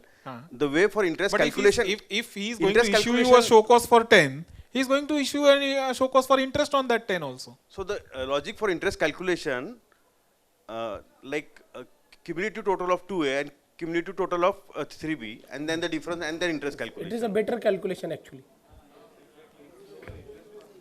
Instead of charging I ad think hoc- your priority will be to contest the demand, no? Yes, And yes, in interest you are saying the methodology is also wrong. yes. So then you can question that also. As an alternative ground, you should question that also, that the methodology followed for calculation of interest is incorrect. But I think the last- primary focus will have to be on the tax. Hello, sir. Sir, DRC 01 and DRC 07 received on the portal is not signed by the officers. Does it help us in litigation? Yeah, if it is not signed, either physically तो नहीं होता है, वो digital signature होता है. Yeah, it is not digitally signed also. If it is not signed, definitely it's not a valid service of an order. Thank you, sir. Definitely it's not an order. Thanks a lot, sir. On behalf of Pune branch of ICI, I thank sir for coming all the way from Mumbai and delivering session after lunch, that is on litigation. And thanks to all participants for patient listening and participating in question and answer. Thank you. Thanks a lot. We have 10 minutes tea break. Please come back. We have a panel ready for discussion. Hello and welcome back to National Conference on GST. Let's start with the session. So right now we are going to have a panel discussion, and we are blessed to have another two dignitaries along with CA Sunil sir and CA Abhay sir, who have already enlightened us with their knowledge in the previous sessions. So I would like to welcome our other two dignitaries, that is CA Shrikant Thorat sir and CA Preetam Mahure sir. Sir, I would like to welcome. Please give a round of applause for CA Shrikant Thorat sir, CA Preetam Mahure sir, CA Abhay Desai sir and CA Sunil Gabawala sir.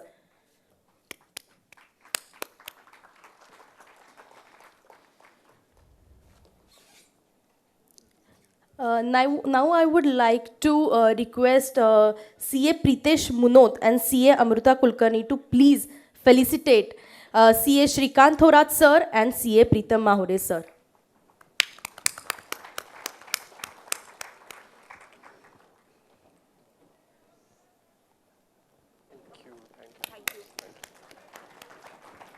Thank you, ma'am. Moving ahead with the session, I would like to introduce CA Shrikant Thorat and CA Preetam Mahure. CA Shrikant Thorat is a fellow member of Institute of Chartered Accountants of India since 2011 and have qualified System Auditor DISA in year 2012. He also holds a master's degree in commerce and have graduated from BMCC Pune. He has more than 11 years of experience in the field of indirect taxes, VAT, service tax and GST. He has also conducted many GST seminars and workshops for training of CA members, students, managerial personals, and tax practitioners. A very warm welcome to you on behalf of Pune branch of ICIS, sir. Now I would like to introduce CA Preetham Mahure, sir. CA Preetham Mahure is an internationally recognized speaker, writer, advisor on GST and VAT and how to be future-proof. He has authored more than 15 books which provide practical advice on optimizing GST and VAT. He is also an invited columnist for leading media houses including Business Line, Asian Age, Business Standard, Economic Times, Times of Oman, etc.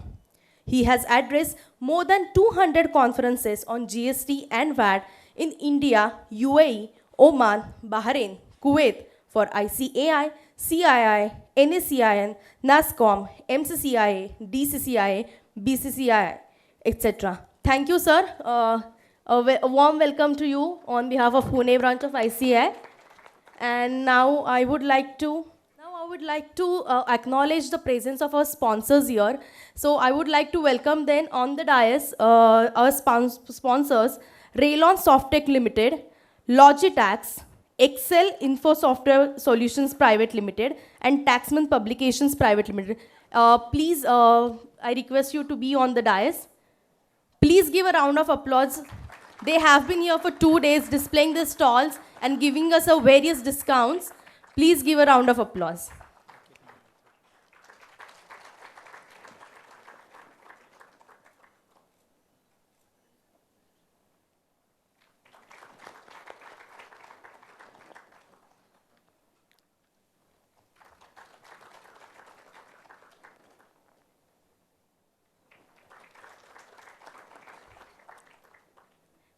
Great. Thank you so much, Kashinath sir. Now I would like to move ahead with the session directly.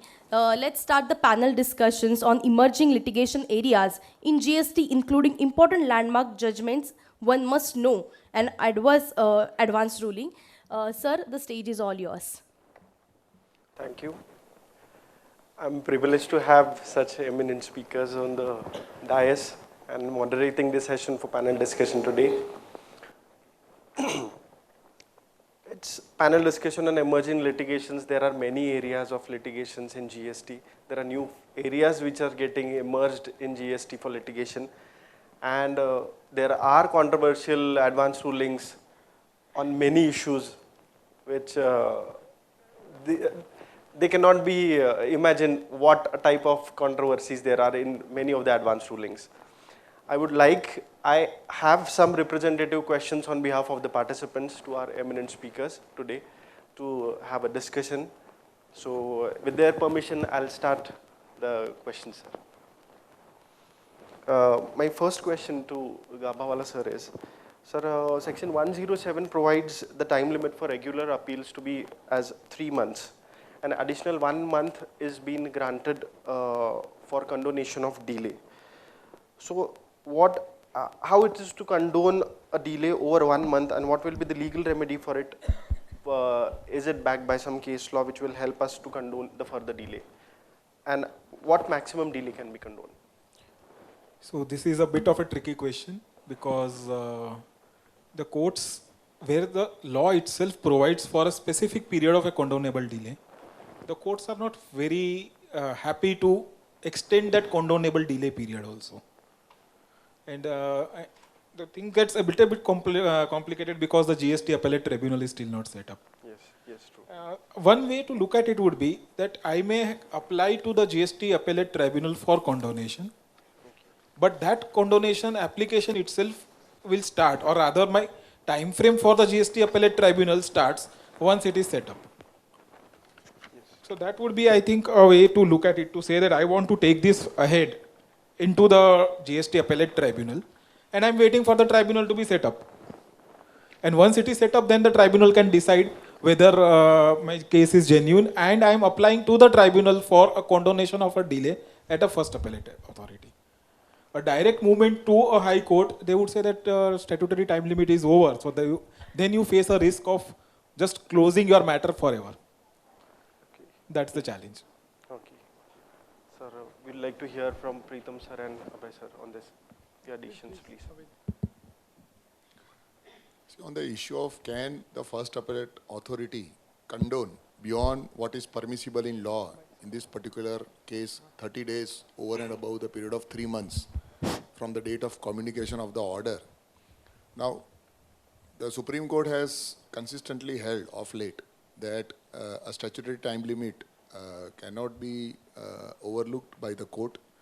The court is also bound by a statutory time limit, and therefore even the first appellate authority would not be in a position to condone the delay, nor would the court of this country would be in a position to condone the delay. Perhaps the way you can develop some arguments is to find some fault in the manner in which the communication has happened. So we have seen cases where digital signatures have not been affixed, and the courts have taken a view that an order which is communicated without affixing the digital signature would not be considered as a valid order. Not a valid service has happened, and therefore in that situation you would get that liberty to contest those demands. There can be a situation where, let us say, summary of the order in form DRC 7, which is supposed to be electronically issued along with the order, has not been issued. So courts have taken a view that in that situation also a communication cannot be said to be complete. And therefore in this situation, only when DRC 7 is electronically uploaded, then only a communication can said to have happened, and therefore the 3 months time limit would then start from that date. In fact, recently you would all have been aware that there was a circular issued in the context of service tax, but it has an element of GST, where they are saying that any pre-deposit, statutory pre-deposit that you are required to make to exercise your right to appeal of the service tax matters cannot be made using DRC 03, that is a challan under the GST law, Rule 142. The instructions also goes ahead and says that even in the context of GST, DRC 03 cannot be the form for making the pre-deposit, statutory pre-deposit, because that is a form to pay the demands under the law, not a deposit. Deposit is not in the nature of tax, and therefore DRC 03 is not the form through which you can make those deposits. So a ground can be taken that, look, unless you don't give me DRC 7, I cannot file an appeal online through APL 01 and pay a deposit through APL 01. Because unless DRC 07 is not communicated electronically, the only way you can then pay the deposit is through a challan in DRC 03, which their own instructions says is not the valid mode of making the deposit. So this can be again additional ground to say that unless that is not communicated, even if I want to exercise the right, I am restricted from exercising the right because there is no mechanism for me to pay the pre-deposit and exercise that right. So maybe these are some illustrations that can help you to find out some lacuna, some defect in the particular facts, and probably on that basis you can, instead of moving a delay condonation, you should basically write the date of communication based on the actual facts. Don't move the delay condonation, because delay condonation application, if you move, it would mean that you accepted the date of communication of the order, and now you are before the authority to condone the delay, where, as we discussed, the hands are tied. So instead of that, perhaps you may indicate the date of communication based on the facts of the case, and within 3 months, if you are filing the appeal, then I think you will have a good chance to say that appeal is not time barred. Yes, thanks. Before I give my answer, I would like to share with all of you that today is literally, I would say, one of the best days of my life, because I am sitting with my guru, Sunil sir. It was way back in 2009 when I was not at all knowing any, even T for that matter, of tax. That time I was fortunate to work under sir for a year or so. And whatever today I am going to share, it is only because of his blessing and the learning which he has transferred. So very fortunate today to share that ice with him. Thanks. Let me also say that he's put in a lot of hard work and he's downplaying that. God is kind. Thank you. Yes, thanks. So first, I think, see, when it comes to filing of appeal, all of us should keep in mind that we should file the appeal well within time. So never ever think that you are getting one extra month because the delay can be condoned by the authorities, because the words is he may condone the delay. That is first. Second, we are supposed to show a sufficient cause whenever there is a delay. You would be surprised to know in couple of judgments, such as there is one Brindavan judgment, wherein even death of the mother of the taxpayer and even some marital dispute of his daughter was ongoing, but even that was not considered, that was overlooked. So even causes which we consider as sufficient cause, it was not considered so by the High Court. So you need to keep in mind that there is nothing called as sufficient cause as good as that. It is totally on the understanding of that particular officer or authority. Third, you may like to take on, like say if you would like to take a note, there is one 2008 judgment of Supreme Court, which I think Sunil sir and also Abhayji briefly mentioned, that is Singh Enterprises, wherein the Supreme Court has said that whenever there is a statutory limit which is prescribed for filing appeal, that has to be adhered to. The High Courts do not have power to overrule that statutory limit. So if possible, as we discussed, I think all of us will agree that we should file it within time.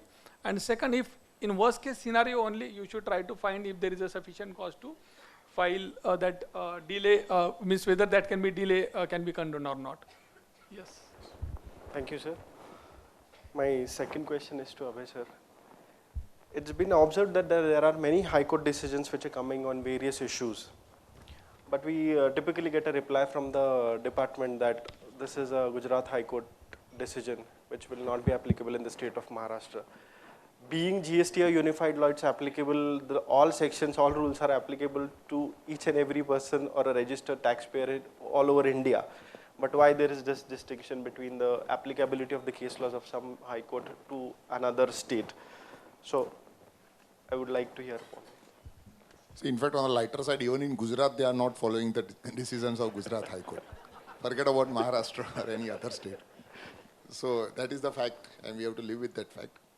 Purely from a legal standpoint, there is a law of judicial precedence. It's a law which has evolved. It's based on constitutional provisions, where the basic principle is that to ensure certainty in law, there is a need that the lower forums accept the decision of higher forums and do not question those decisions, otherwise the disputes would never end. So it is in that context that Article 32 says law laid down by Supreme Court becomes the law of the land. Similarly, in the context of High Courts, although Constitution does not expressly say, but the Supreme Court has held that same position vis-a-vis Article 32 would also apply in the context of High Courts with a limited extent that it would only apply to the territory of that particular court. So officers who are subordinate to the High Court within that territory are legally bound by the decision of the High Court. An officer in Maharashtra is legally not bound by the decision of Gujarat High Court. So it would have a persuasive value, we can say, but we cannot literally force him to adopt that decision and pass an order. And if he does not do that, we cannot rush to the High Court to say that he has committed a contempt, because a contempt happens only if he does not follow the decision that otherwise he is legally required to follow. So my view would be that in a state of Maharashtra, it may have a persuasive value, but we will not be able to say that he cannot apply his mind and he has to blindly follow what the other High Court has held. Even in a situation of High Court also, normally in GST, the government rushes to the Supreme Court as soon as the decision of High Court comes, which is against the government. So there again, there are various situations that emerge. If a stay has been granted, then that decision, the High Court decision, loses its binding effect for a limited period of stay. Of course, ultimately, if the Supreme Court confirms the High Court decision, then under Article 32, it becomes a law. If the stay is not granted, mere filing of an SLP would not be sufficient for the authorities to say that that High Court decision is no longer binding. Again, it's a subtle proposition. So those are the things that we can urge or maybe present at the lower stage. But the reality is that they will still not go by that.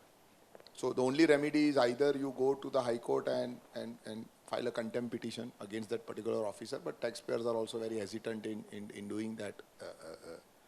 So therefore, to answer state of Maharashtra officers in Maharashtra legally not bound by the decision of Gujarat High Court. So that is the case. So one has to then wait for ultimately law to get settled. Okay, okay. Thank you, sir. So your opinion, please. No, I agree with Abhay what he says, and I think patience is the game here. And I can just say, of course, at times patience doesn't pay, but I don't think we have a choice. I am recollecting the situation of service tax, where all these cooperative societies applied this principle of mutuality. There was not a single High Court decision which was against. Right from day one, all High Court decisions have been saying that mutuality applies to service tax. Despite that, we had to ultimately wait till a Calcutta Club decision of the Supreme Court, which came after GST was introduced. Right? And till that time, service tax was really dead. So the person, just understand the plight of that taxpayer who is litigating. Right from, let's say, 2006-07, he has been litigating all the way to 2017. 18 or 19, I think the Calcutta High Court decision came, and then he files a refund application. But, well, that's part of, I think, the entire process. I don't think there's anything we can do about it beyond the point. Yes. I think as rightly highlighted by both the co-panelists, see, fundamentally this issue comes as to why High Court judgments are not considered as a binding precedent in other jurisdiction, because unlike Article 141 of the Constitution of India, which specifically says that Supreme Court judgments are binding on each and everybody.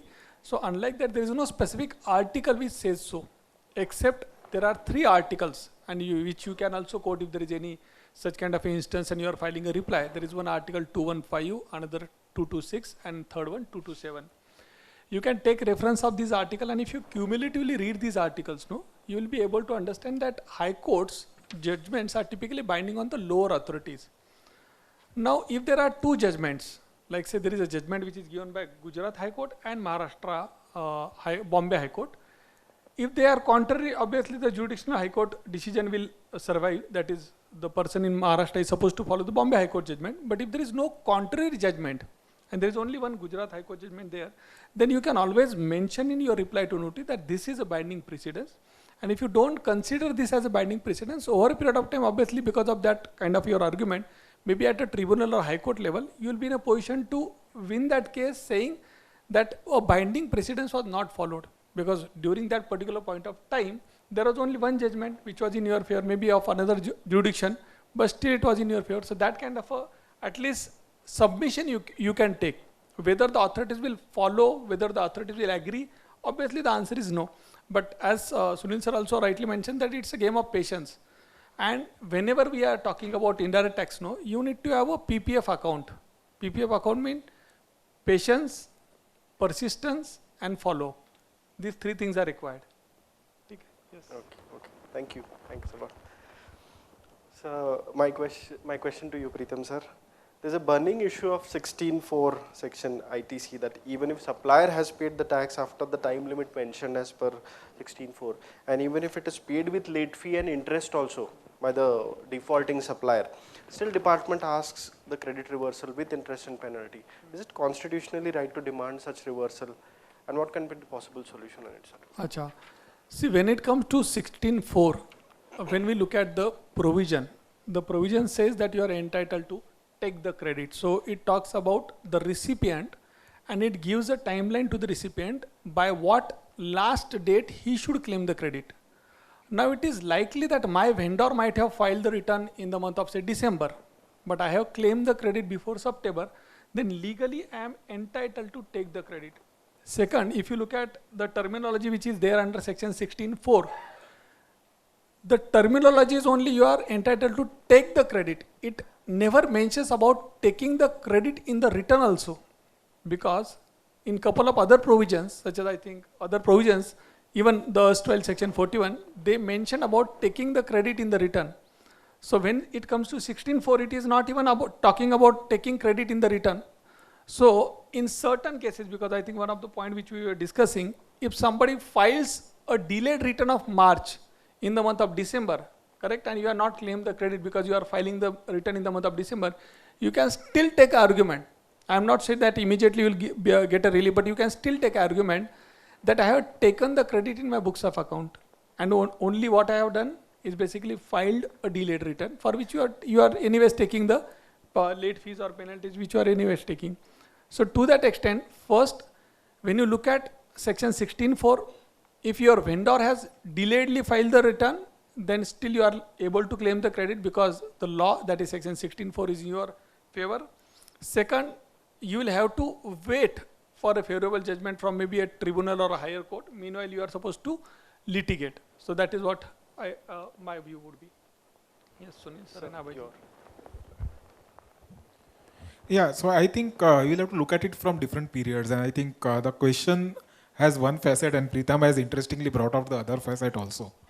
I think the question is restricting itself to a scenario where I have claimed the credit in my timeline as a recipient. Yes, true. But the supplier has filed his return late. Yes. Now, in this scenario, as Pritam rightly pointed out, the section is very clear that it is my compliance which is important, not the supplier's compliance. Therefore, if I have claimed the credit for an invoice dated a particular financial year before the due date of the September return, I do not see any reason to see why the supplier has filed late. When I'm saying this, we need to bear in mind the provisions of 36.4. I presume it will be within the compliance of 36.4. If it is within the compliance of 36.4, I do not see any challenge. Okay. Only small challenge comes is for the financial year 17-18, where the original due date was September. But through a removal of difficulty order, a proviso was inserted, and that proviso extended the date from September to March. For that limited period, mark me, for that limited period, the wordings of the proviso requires the supplier to upload the return in that time. So only for that period there is a problem. Nowhere else is a problem. I hope I am clear. Yes. So only up to that aspect there is a problem, otherwise there is no problem. The other point which he brought about is very interesting. Wherein he says that, let us say there is a return for the month of March 22, which is filed after November 22. And the department then says that because you have claimed a credit, this credit pertains to March 22, and it is claimed after the date mentioned in the proviso. Therefore, the entire credit is lock, stock and barrel disallowed. I think that was what also Pritam touched upon, and there he tried to bring about the distinction between taking of credit in the books and availment of credit in the returns. And I think that's a very interesting point. Will have to be developed, but it's an interesting point to take home. Also, when we look at the question that I can claim the credit only when I furnish the return. Yes. If I'm furnishing the return after that cutoff date, it basically means the law expects me to claim a credit before filing a return, which is conflicting with one of the conditions. Yes. So then you bring back that Latin principle that you cannot be expected to do an impossible act. So those grounds you will have to use for that type of a situation. But as far as this situation where the recipient has filed in time, I don't see any challenge in claiming the credit subject to this caveat of that financial year 17-18. So I completely agree. So see, basically one has to look at the charge which is brought against you in the show cause notice. If the charge is of 16.4, certainly the charge cannot succeed. Interestingly, a charge can be created to say that this credit is not eligible under 16.2 clause C, to say that the tax has not been paid, and therefore on that ground we want to deny the credit. Now 16.2C does not have any time limits within which that condition is required to be met, because 16.2 talks about meeting the conditions for deciding the ultimate entitlement of the credit, not at the stage of taking the credit. In this situation, that even stands undisputed, that ultimately the tax stands paid to the government. So I think in these facts, certainly credit cannot be denied. Okay. Thank you. On that second aspect of taking the credit, I think there is a ambiguity. 16.4 is not that much clear to say that if I have availed it in my books, that would be sufficient for me to say that I have taken the credit, and therefore a time limit of 16.4 should apply in the context of that date. See, ultimately we have to see the entire scheme of the act. especially after 1st October when Section 41 stands amended, and now whatever you do, the claim of credit has to pass through a return on a self-assessment basis, and then only the law considers that credit to have been availed. We have also decisions of the courts where they are saying that unless you don't put the credit into the ledger and utilize it, we will not consider that as an availment of the credit. So there will be different factual dimensions where in certain dimensions you may have to agree, you may have to argue that you have taken the credit. In certain dimensions, when it comes to reversal, interest, penalty, you may have to argue otherwise. So law will have to develop vis-a-vis situation, whether 16.4, how to interpret the word take vis-a-vis other provisions of law. So that would be my... Okay. Thank you, sir. Sir, my question to you, sir. So what exactly are the ingredients of a speaking order, and which order to be said to be as a non-speaking one? Because it's very much important to be understood. Yeah, we see day in and day out high courts striking down the orders on the ground that it is non-speaking. And honestly, my personal experience is, any of the orders in GST, I have never seen any orders to be a speaking order. I think through a series of judicial precedents as well as the instructions issued. In fact, in the old service tax excise regime, there was a detailed guidance on how an adjudication order should be passed. Unluckily, there is no such precedents available for the state tax authorities, and therefore, we see a bit of a challenge between the state tax adjudication orders and the central tax adjudication orders also. There's a lot of difference between the way they do that. To talk about the key ingredients of a speaking order, the speaking order typically would have to first build up the case, which has been built through the show cause notice. It would have to then summarize the response of the taxpayer. And thereafter, it will have to look at each of the grounds raised by the taxpayer and either agree on that ground or reject the ground. It can't be that if you raise 10 grounds and he just writes one ground not acceptable and that's the end of it. He would have to treat, the speaking order would have to take each ground into account and either accept or reject it with some reasons, and not just say I accept or I reject. It has to be some reasons. And wherever there are important case laws cited by you, they will have to either distinguish your facts from the facts of that case law, or they will have to highlight that either it is not a binding precedent for the reasons we discussed in the earlier thing, that it's not from the jurisdictional high court or from the Supreme Court. If you are quoting a Supreme Court decision and he can't just brush aside that decision, he will have to write, he may still say that my facts are different, but he will have to say why they are different. He'll have to distinguish the order. All of this is an important thing, and thereafter what was highlighted, the signature and the valid service of order, all of those facets will make the order a speaking order. And honestly, I doubt whether there have been many in GST. True. As per your opinion, sir, many orders will be struck down on this if these ingredients are In fact, last week we filed a ROM in the tribunal wherein we had raised 6 alternative grounds. The main ground was something and then there were alternative grounds. And on the first alternative grounds, the tribunal gave us relief. But that was a partial relief. Okay. So we said you are not touched upon the main ground at all. And we filed a rectification application last week on that ground aspect. That you not considered all the grounds. Okay, I'll just modify it, sir. If there was not a speaking order in a regular adjudication order, the person is appealed against it, there is first appeal order in place, and later on when he moves on to, since tribunal is not in place, I suppose at the High Court level, and now there is an issue that the order itself not was a speaking one, then will that be that ground sustain at that level, or if? So I would believe that in the first appellate forum, you should take that ground that the order is a non-speaking order. Okay. And most of the people do that. They do consider it as one of the grounds that principles of natural justice are not followed. These many grounds have not been considered, and there is no observation either favoring or rejecting my grounds. Okay. So that should be one of the grounds in the first appellate forum.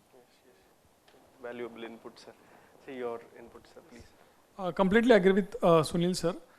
See, the most important thing whenever you are drafting a reply, you should always take that as a contention or ground that whenever, or maybe at a appellate level, that that appropriately all the submission which we have made has not been considered or taken into consideration.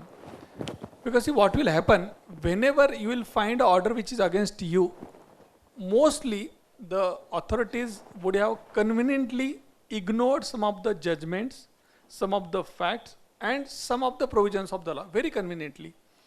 But as a consultant, as a professional, we need to be very careful as to which are the points they have missed, so that you can take that at a second level, and obviously at a tribunal or higher level, you will certainly get a relief on that.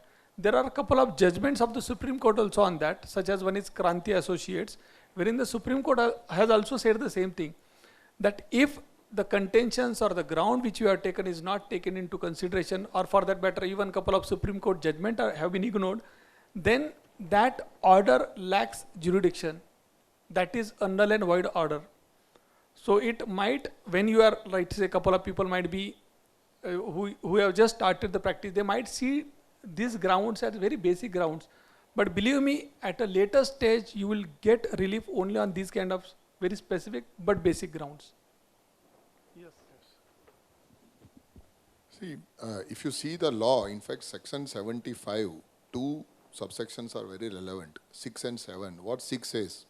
That the proper officer in his order shall set out the relevant facts and the basis of his decision. That brings the entire aspect of that order has to be a speaking order. In fact, 7 goes ahead and says that the amount of tax, interest and penalty demanded in the order shall not be in excess of the amount specified in the notice, and no demand shall be confirmed on the grounds other than the grounds specified in the notice.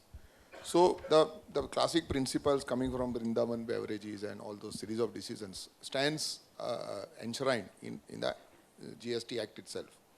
So certainly a non-speaking order can be challenged. Now the difficulty is that, let us say you move the court, you file a petition under 226 to seek the quashing of the order.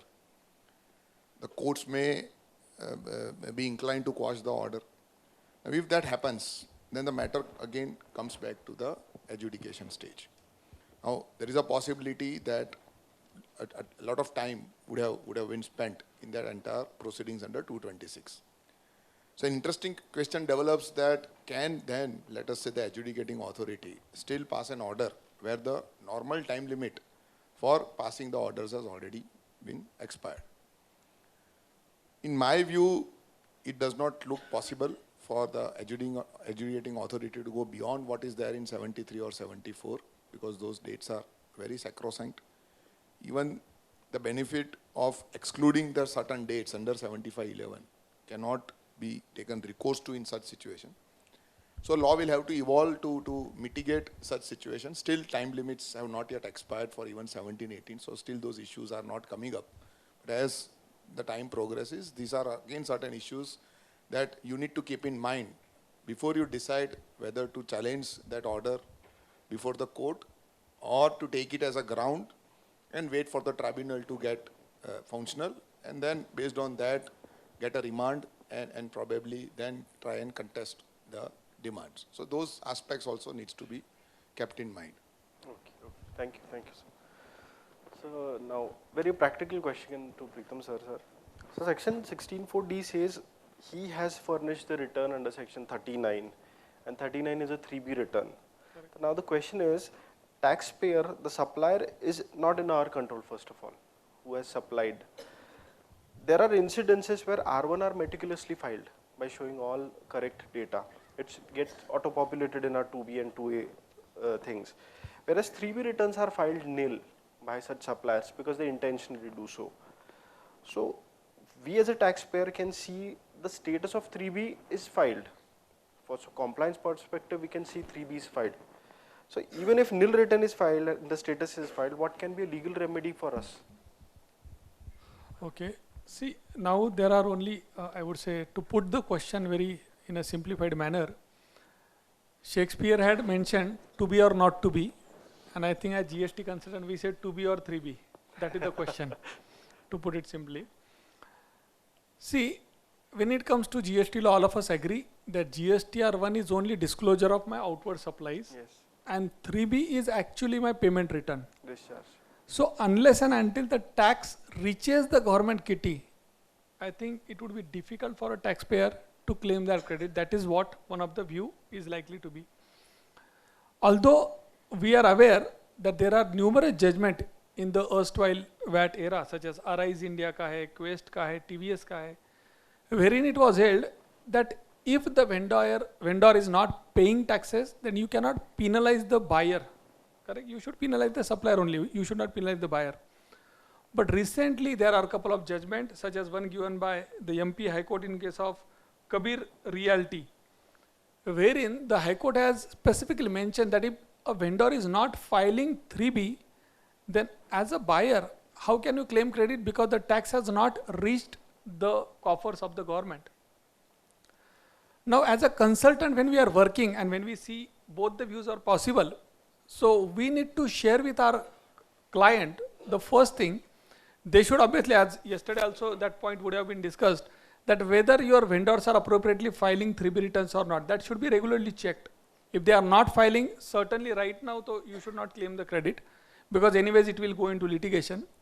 Second, if your purchases are genuine, and I am highlighting this fact because all of you know that there are a couple of scenarios wherein somebody might have taken certain bills just to increase the expenditure and all, which may not be legally valid also, but assume that he has taken.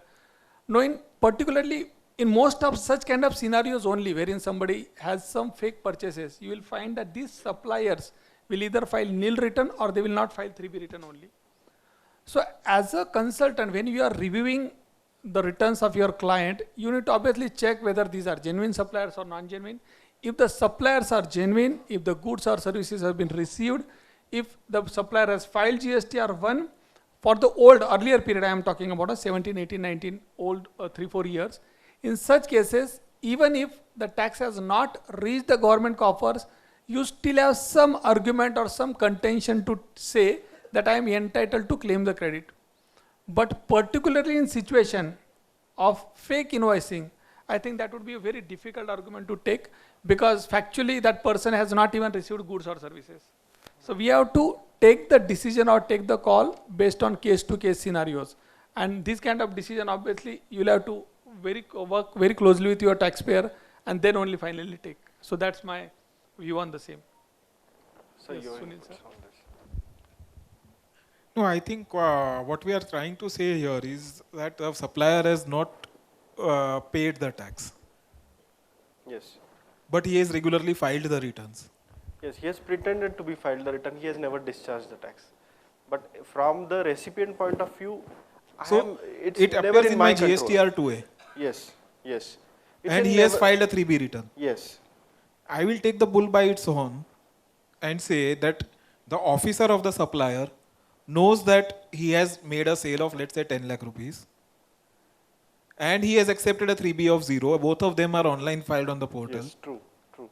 What was he doing? That's I'll take the bull by question. its horn. Yes, that's the question. And I will then go to DY Bithal, Yes, true. which was talked today morning, Yes. and say what is the effort taken to collect the tax from the supplier. Look, my dear, he has himself said that I am liable to pay this tax. There's a section 75 which says tax admitted in GSTR1 is automatically due and immediately recoverable. What is the action taken by the officer against him? True. If no action is taken, I would have a chance. Yes. If action has been taken and thereafter retrospective cancellation or something has happened, then it may be a bit tricky. This immune is at the litigation level itself, not at the adjudication level. True. Sir, your. See, here, first and foremost, clause D I don't think is relevant for the situation that we are discussing, because D is basically talking about filing of the return of the taxpayer who is availing the credit, not of the supplier to that taxpayer.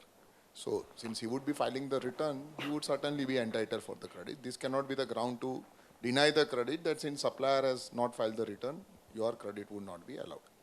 Now, coming to C, which is, I believe, the point of discussion. See, post 1st October, now the way the law is, it says C is subject to 41. 41 says under subsection 1, credit you avail on self-assessment basis. Under subsection 2, we will bring out some modality to try and recover the tax from the supplier, and in absence of that, we will come back to you, ask you to reverse the credit, and then we will ask you to re-avail it as and when the recovery happen. That modality is yet to be established by way of rules. So as we speak, unless the genuineness is not, if the genuineness is not doubted of the concerned supply, then I think now the payment condition, to my mind, would not be relevant as long as he has admitted the liability, and that stands reflected in your 2B. Okay, okay.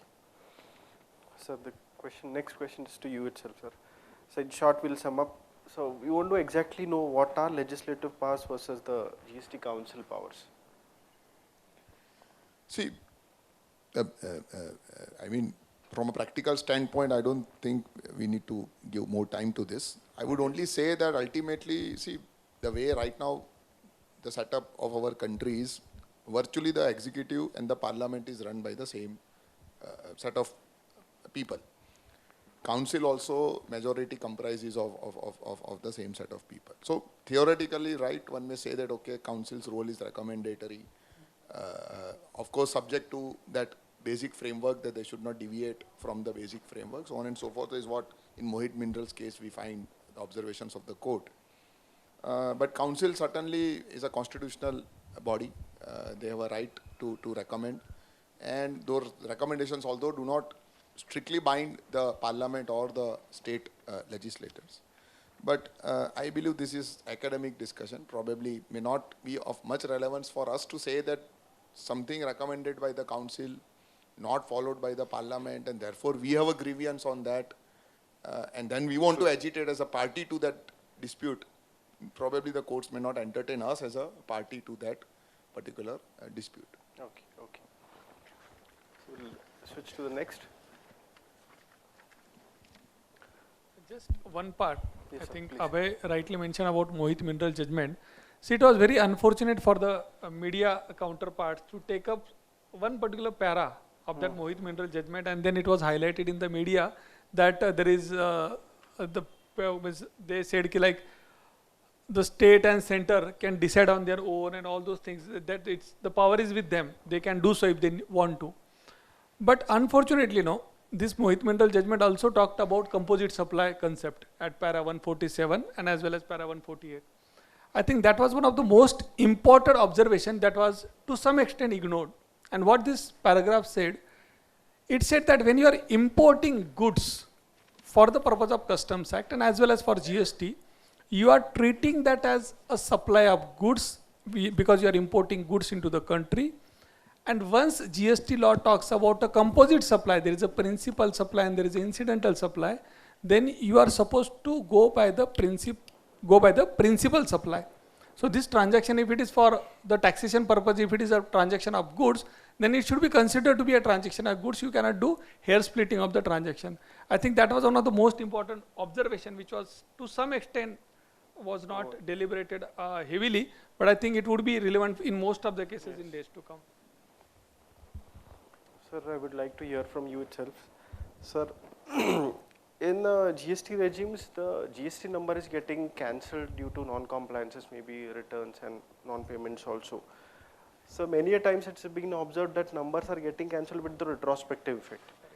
Now, when the day on which I claimed the credit, the number was active, I have searched on the portal itself, it's seen the status is active. Now in such scenario, what happens to my credit? Because later on when the notice or ASMT 10 comes, it's shown that number is cancelled, but it's a retrospective order. So is such retrospective order legally? Yes. See, it's going to be an interesting battle.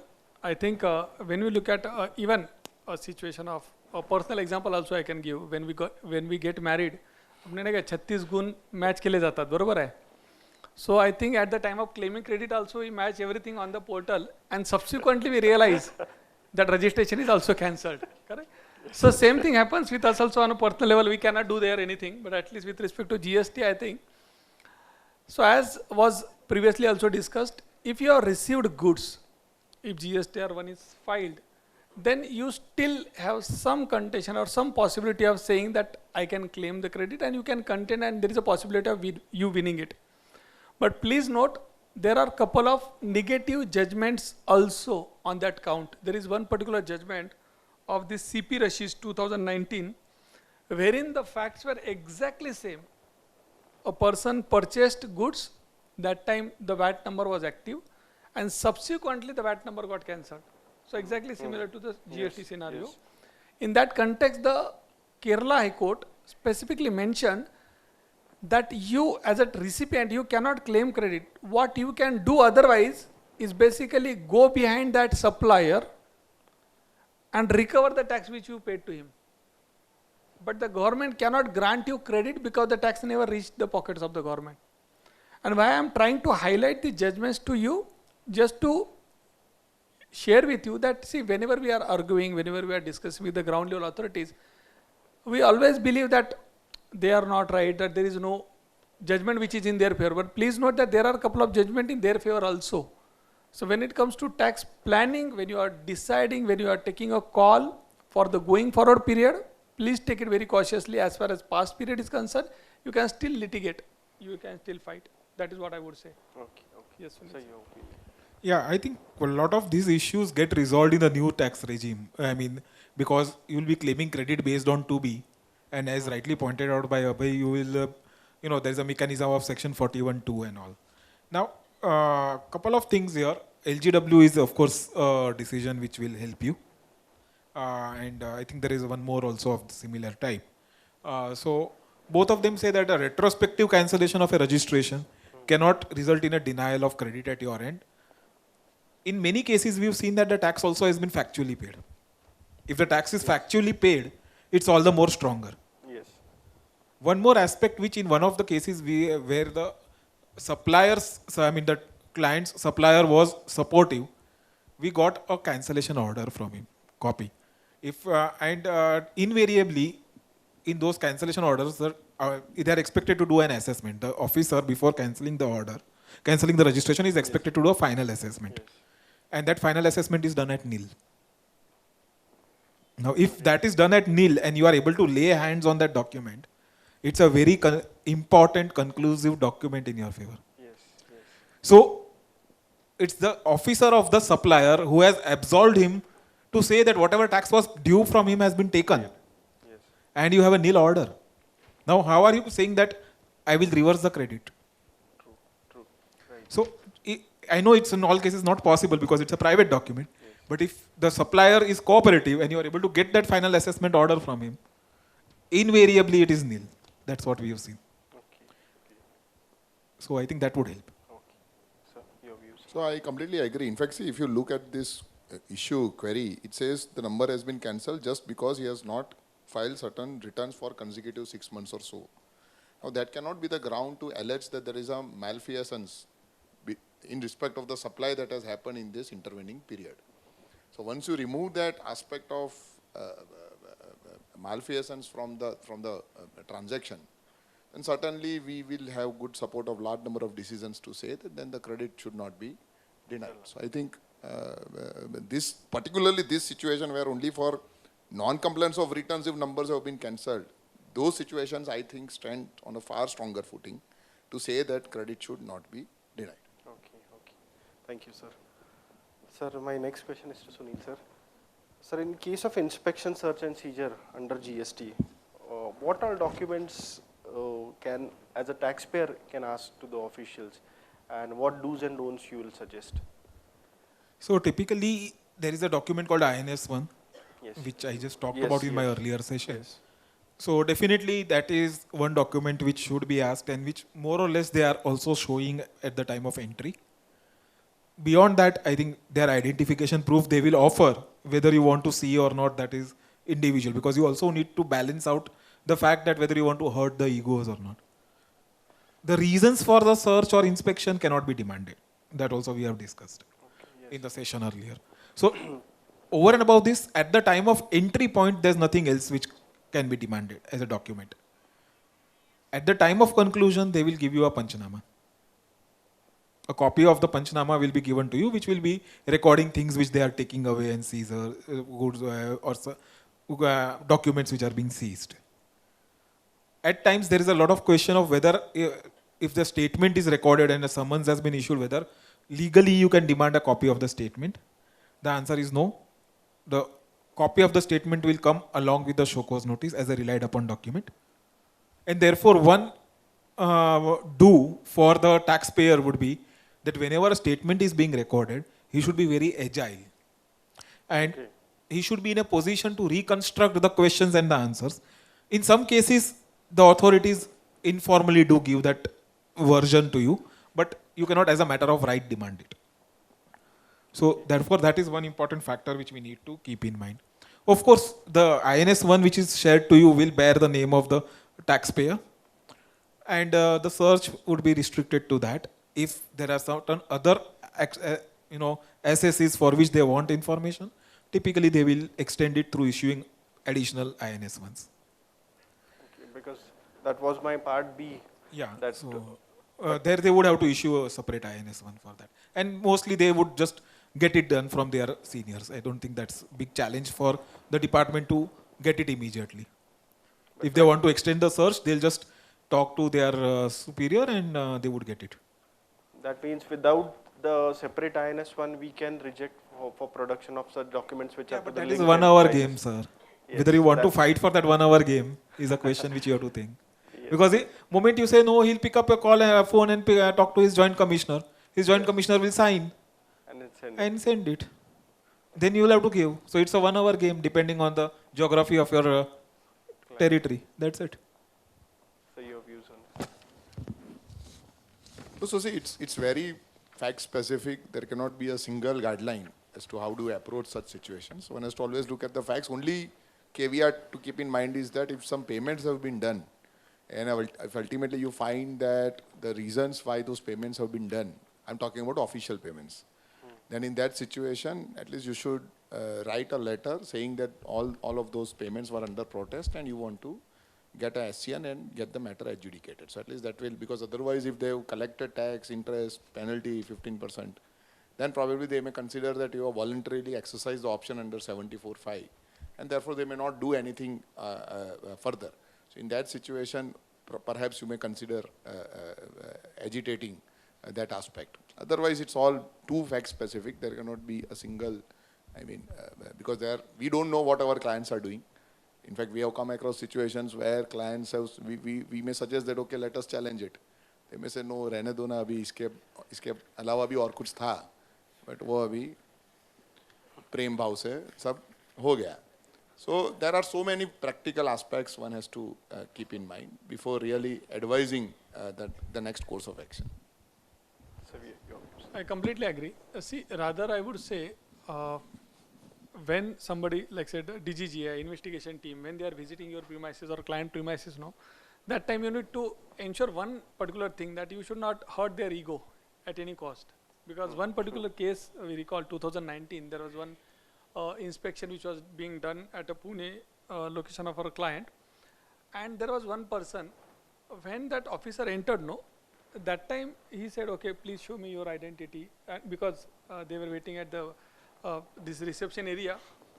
Then this person, he's told the officer, I can tell you that you have come to a wrong company, because in our company there is not a single case of non-payment of tax. So rather you should save your time of this today and you should go to some other company, or you have wrongly come here. That was what he communicated to that particular officer, and obviously, but they went on to continue the search. After that, obviously they identified certain amounts, and for last 3 years, every time we have appeared for that particular case, that person is also not there now, that particular person in that company. Every time I get to hear the same thing, sir, आपके team ने तो या आपके client ने तो कहा था ना कुछ भी नहीं मिलेगा, तो अभी आप क्यों अपियर हो रहे हो बार बार करके, क्यों पेमेंट करते हो या क्यों इंस्टॉलमेंट वगैरह मांग रहे हो. So I think that is one point we need to keep in mind, that we should not hurt directly or indirectly in or in relation to their ego. That is what needs to be kept in mind. Yes.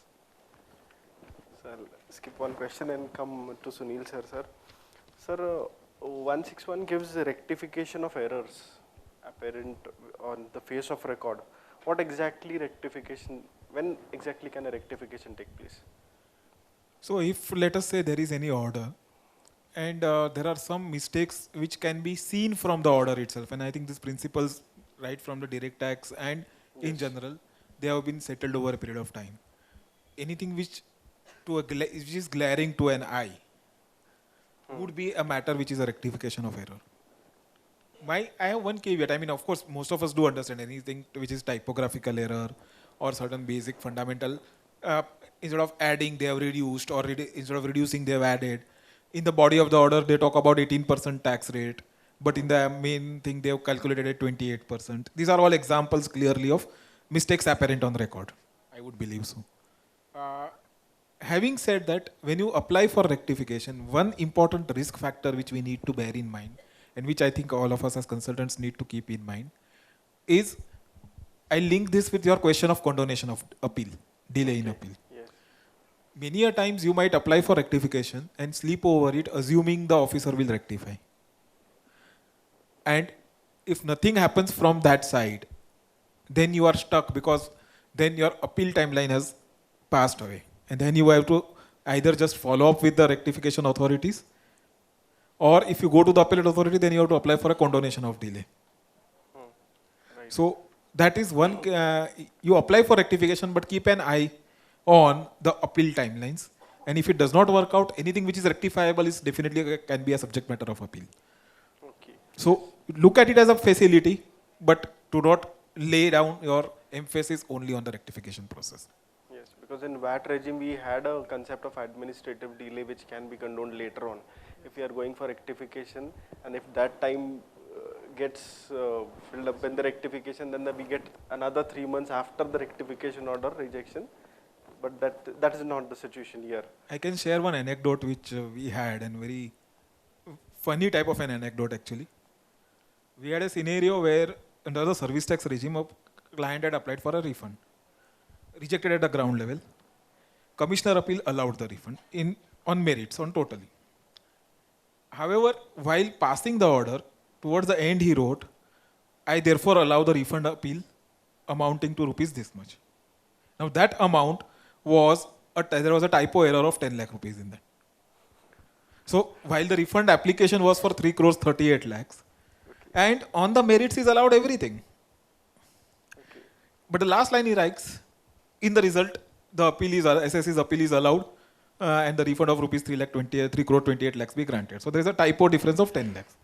The taxpayer also didn't notice this. He went for an order giving effect and asked for a refund of 3.38 crores. The ground level authority gave 328. He says the commissioner appeals has said 328, so I'll give you 328. So now this person once goes to the commissioner appeals and says you rectify the order, because this is clearly a mistake apparent on record. Okay. Yes. So you rectify the order. By that time the commissioner appeals has got transferred.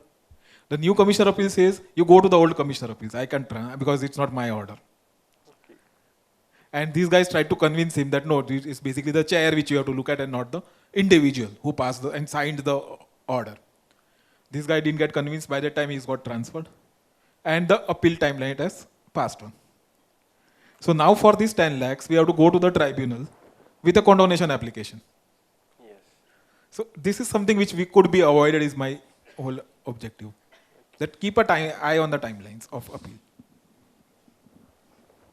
See, practically, I mean, we have moved certain rectification applications under 161. Let me frankly share, till date, they have not even cared to look at that application, call us for a hearing and pass a rectification order. In fact, we have also moved applications against the orders passed by the appellate authority, where we would have taken 10 grounds, clearly evident from the submissions and the grounds that he is reproducing in the appeal order. And he has only given findings on one of the ground and rejected the entire appeal. Even in those situations, we have moved applications under 161, but to no avail. So, see, 161, they have made the provision. In fact, that provision also does not have any timeline as to within which period they are supposed to pass an order, either accepting the application and rectifying the order or rejecting the application. Only timeline is for you to apply for the rectification. So I believe one cannot bet much on this option. Better course would be to go into an appeal within the time frame. Highlight this fact that if that happens before the hearing, then you will alter your grounds or facts and then probably get that appeal heard. So maybe that is the only, but you cannot at all rely on this one. Our personal experience indicates that you cannot rely on 161. Okay. Completely agree. Because mistake apparent on record means typically a numerical error है कुछ या नाम में जैसे private limited कर दिया जबकि public limited company है. So something of those small errors can be corrected through this section 161. As far as any error which you have to explain to the authority, wherein or two views are possible, those kind of arguments or those kind of issues cannot get covered under section 161. I completely agree with both the panelists. With other questions, rather we'll take some questions from the participants or the members. Yes. There are few questions, but we'll give the opportunity. Yes, sir, please.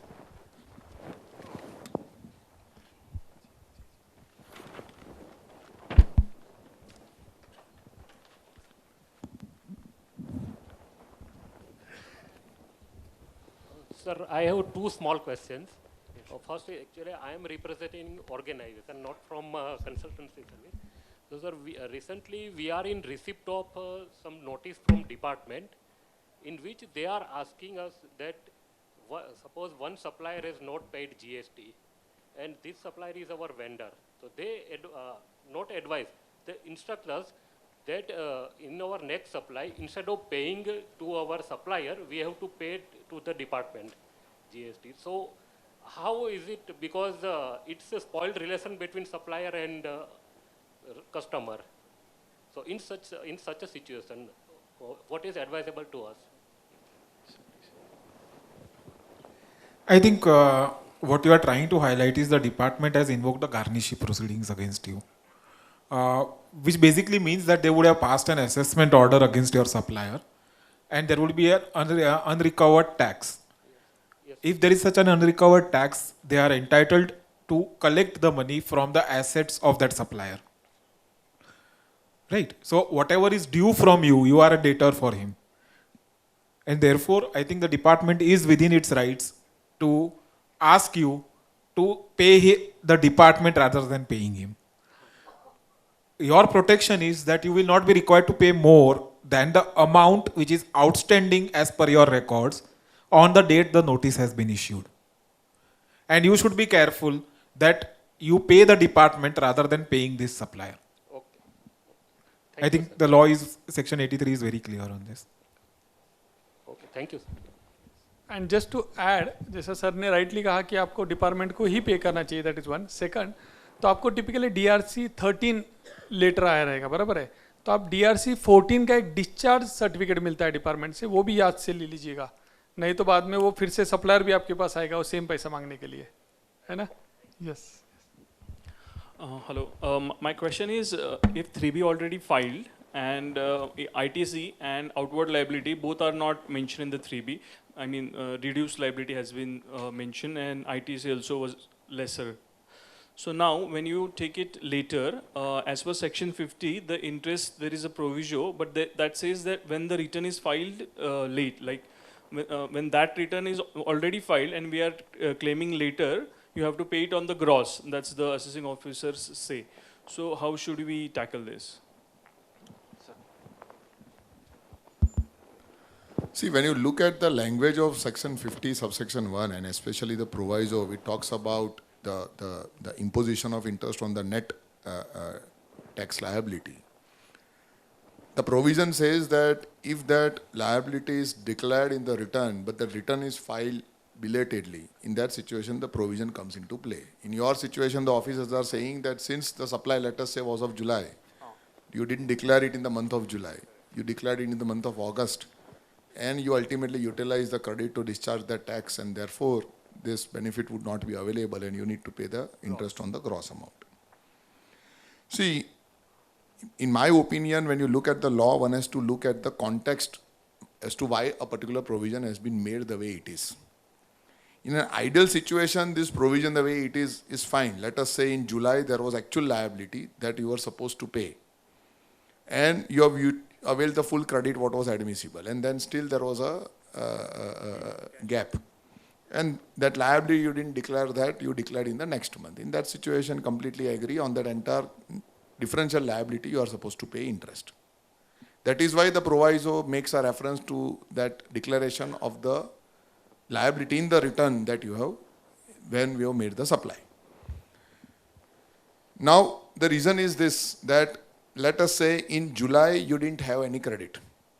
That credit was actually you got the credit in the month of August, and you want to utilize that credit to discharge the tax of July. And then to say to the department that don't impose any interest on me. To avoid that consequence, the proviso says that you need to declare it in the month in which you have made the supply. Yours is a situation where you have missed both the sides of the transaction. So you can very well say that this proviso would still apply to you, because yours is not a situation where you are utilizing the credit of August to discharge the liability of July. By including the liability in August, you are not doing that to enable you to discharge that liability by utilizing the credit of August and avoid the interest consequence. You are doing it because corresponding credits also you missed in July. Correct. But for this, you are saying at the officer level, or you're saying... Officer level, nothing happens in GST. So this I am saying at a tribunal level. Yeah, so I'll have to wait for the tribunal. Right. Officer, so they are going to go strictly by the proviso to 51, and they say since you didn't declare the liability in July. So is the GSTR 1, we can say that we have declared in the GSTR 1 but not paid in 3B. So is it the declared liability? No, it talks about declaring in the return, under 39. 3B. So that would be 3B. Okay. And that portion we have already missed.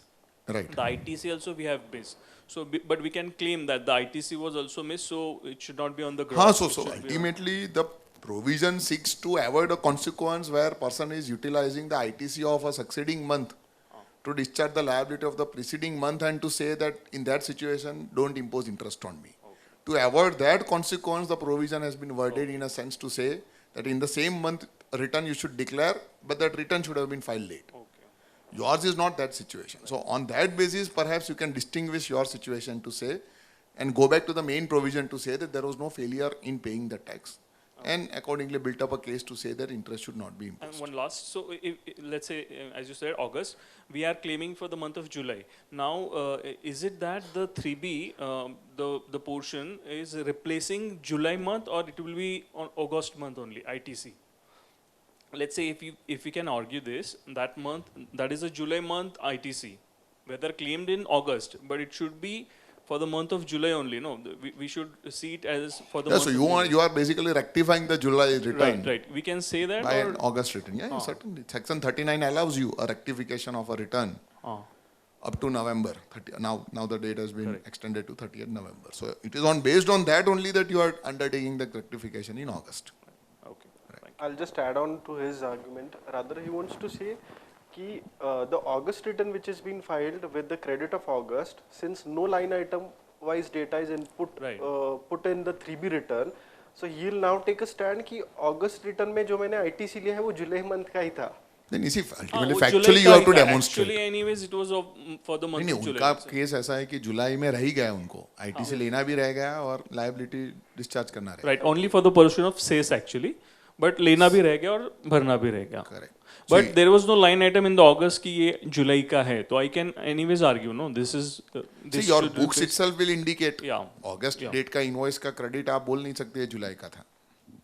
आप तो जुलाई का यही कहेंगे जो जुलाई का था. So certainly you will have other records to substantiate.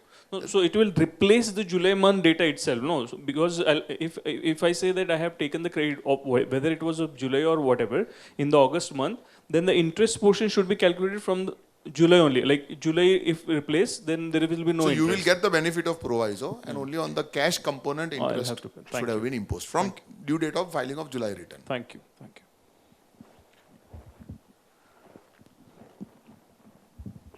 Taking the query on that delay continuation and rectification, taking one step forward, can officer on his own rectify the order? And if yes, then are there any time limits, and whether the filing of online reply before DRC 7 can be a mistake apparent on the ground.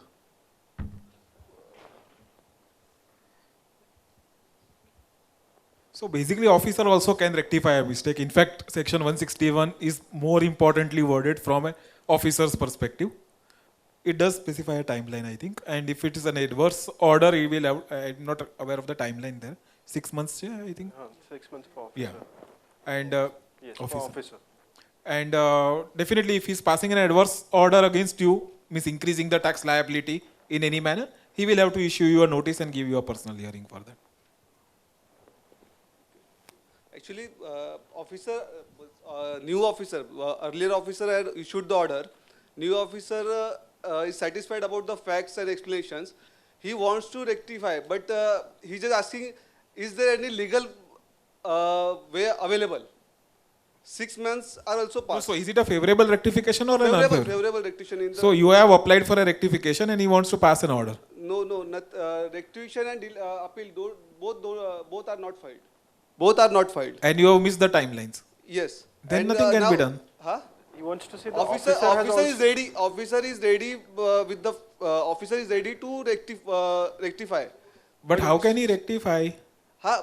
If the timeline has passed on, how can he rectify? So he wants to say That's what I want to ask. There is a willingness of officer for rectification, but even the 6 months time frame which has been allotted legally to the officer has been lapsed.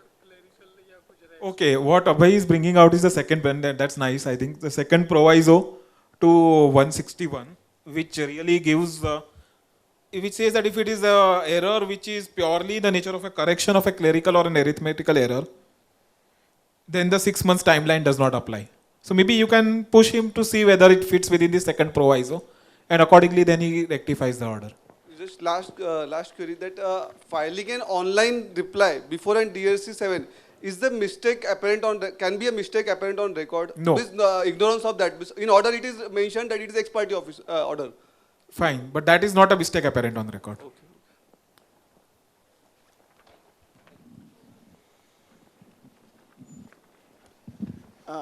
Appeal time limit is over. What is the remedy now? We discussed it. I don't think we have any remedy. If tribunal open, then At that point of time, you can apply to the tribunal seeking a condonation. You are just delaying the process. Beyond that, there is really no remedy. now I can file after paying 10% or not. Appeal should file.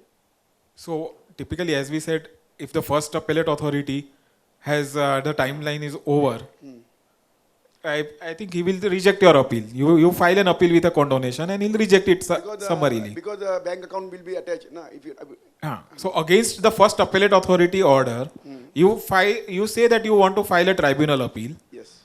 And pay that 30%, 10% plus 20% pre-deposit and seek a stay for the balance. And say that I am seeking a condonation of delay from the tribunal. Of course, that will be decided when the tribunal gets formed. Till that time, you have time to pay, that's all. Beyond that, as we already said, there are so many decisions to say that beyond the 1 month period, there is no condonation possible. Sir, recently I had a client audit, departmental audit. However, the department audit was not at my client's premises. It was at their office only. So we had a peculiar case regarding 1920 that we haven't paid any tax through e-cash ledger. Everything was from ITC. So on an ad hoc basis, they added 5% margin to sales and then calculated the tax liability, outward tax liability. So is that is that right in the GST Act? Can the officer do that? I don't think there is any provision which permits them to do this. There is only one provision which mandates 1% cash payment in certain cases. I doubt whether your case would even fit within that. And therefore, I think his order is totally wrong. I mean, if it's an audit, he would have issued a show cause. Yes.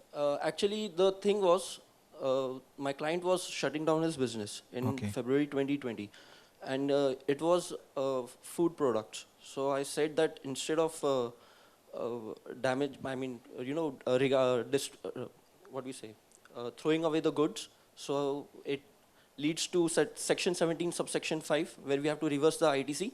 So instead of doing that, so I suggested him to sell it at loss.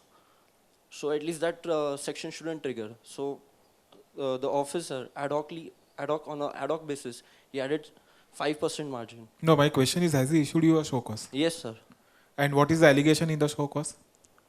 He said that sales is less than purchase value, and there has been no stock in the financial statements, so we are adding 5% margin. So if this is the show cause, clearly it won't stand. Okay. He will have to allege a non-monetary consideration. If he is not able to allege a non-monetary consideration, I don't think the notice will stand. Okay, but as of now, I fought with him and brought down that to 2%, and the order has been passed. That's good. तो आपने पहले 3% का relief ले लिया. Sorry, sir? What grounds? 5 was vague, 2 is equally vague. Sir, there is no such How ground. do I you just tried settle to down convince him. Sir, इतना margin नहीं रहता, ऐसा ही बोला.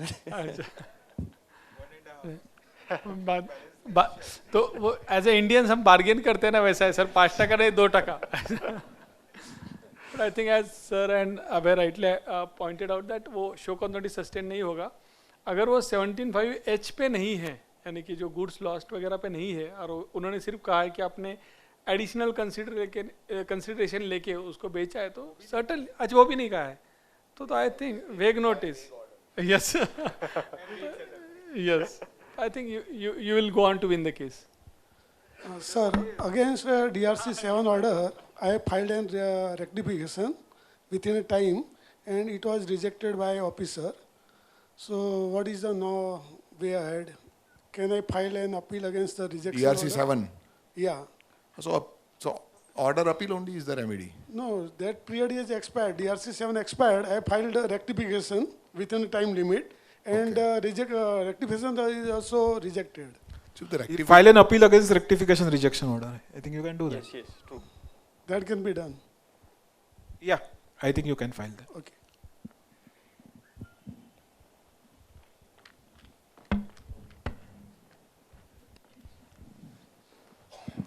So in one of my SSC's case, we had find a GST refund, and some 17 lakhs was disallowed, for which we are going to an appeal. So the appeal was in my client's favor, and then again I applied for refund. This one under any other on because of appeal. Now what the assessing officer has done, instead of giving refund in cash, he has recredited to the settlement register. So I am saying that then it's no use for me to going into appeal if you are again giving it to the credit. But they are saying no, this is the mechanism we have to follow and we cannot give in cash again. So is there any remedy for this, or is it backed by any circular? No, so if your refund claim is, I don't know what is the facts, but if it is under 54.3, if it is on account of zero rated supplies or inverted rate. Export of services. No, so you are entitled to get that refund in cash. Yeah, because there was a circular also which specifies the mechanism that you have to mandatorily give it in cash. No, circular is required. It's a refund claim. As per law only you are entitled to get but first there is specific circular also for appeal, that if you have won in appeal, if it's in your favor, then the government has to mandatorily give it to your cash bank account. But still now they are not agreeing to same.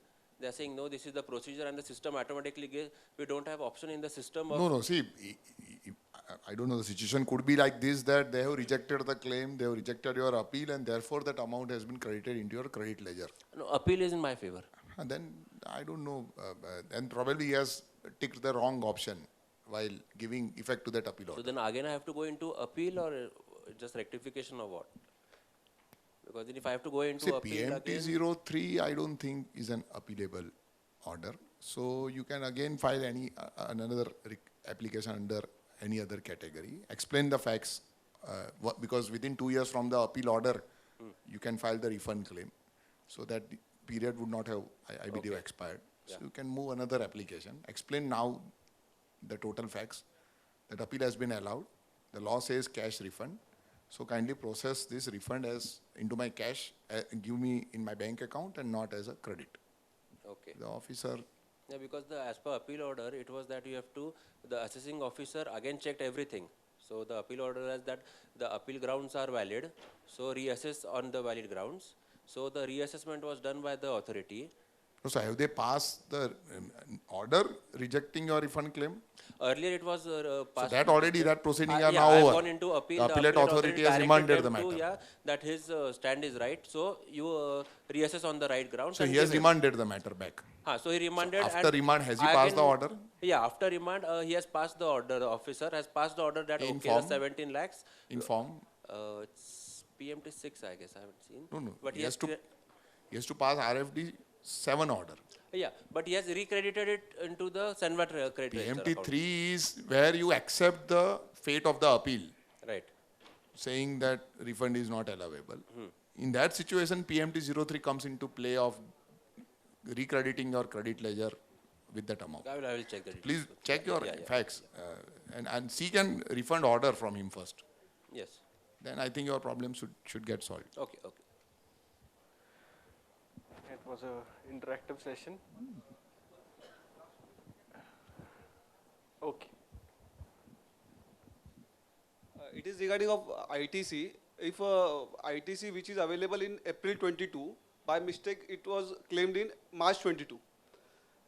Then at later stage, as per only interest is applicable, or we are at the risk of means officer can take a stand that March 22 claim you have to reverse it because it was applicable in April 22, but we had not claimed in April 22 and later also.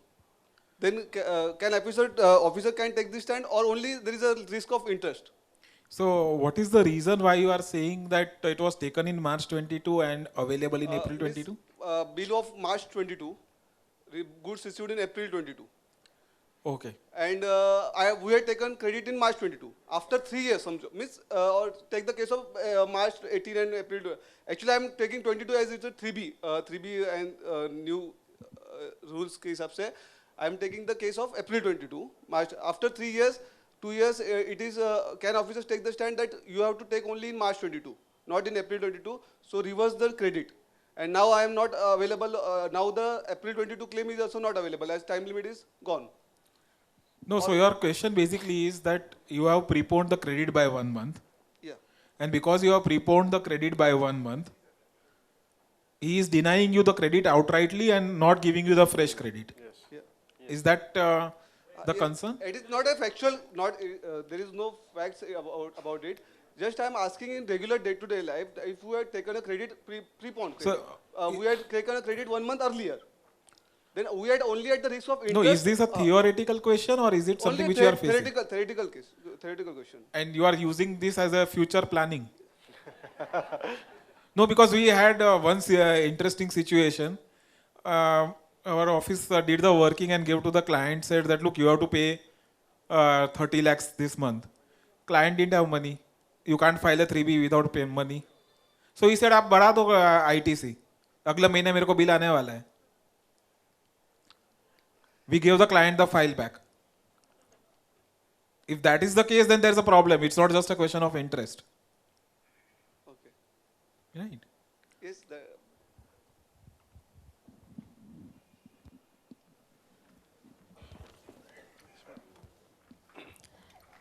Thank you so much to all the panelists here for giving us the insights about the crucial matter that is a litigation.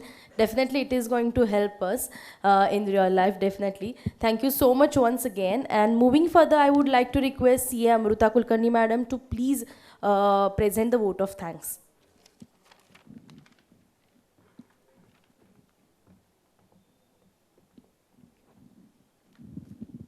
Thank you, Sukanya. Thank you is a very small word, and my apologies if I don't thank you enough, but we always shall remain grateful to all the panelists today. Sunil sir, Abhay sir, Pritam sir, and yes, Shrikant for navigating it in a wonderful manner. It really means a lot to all of us. You have spent your Sunday with us. But yes, the theme for this session, Uddharanam, the faculties for both the days have truly enriched us with their knowledge sharing sessions, the experience sharing sessions, and that will go in a long way to all the participants. I'm sure that the 2 days wonderful knowledge sharing sessions have added great value to our upgradation, and we are really thankful to all of you. all the panelists, all the moderators, all the faculties, but also we must thank you as well, because the interactive sessions and the wonderful questions and the audience have kept the sessions live throughout with the questions raised, the queries asked, even the sidelines. So equally, we are grateful to your participation as well. I will fail in my duty if I don't thank the MOC for the day, Sukanya. Sukanya, I request Ajinkya to present a memento and a token of gratitude to Sukanya.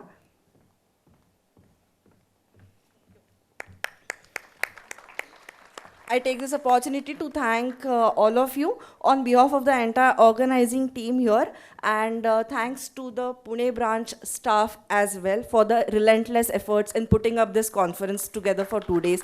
They are really working hard for more than 2 weeks for this 2 days conference, so it really means a lot. Thank you so much. So with this note, may I request you all to please rise for the national anthem?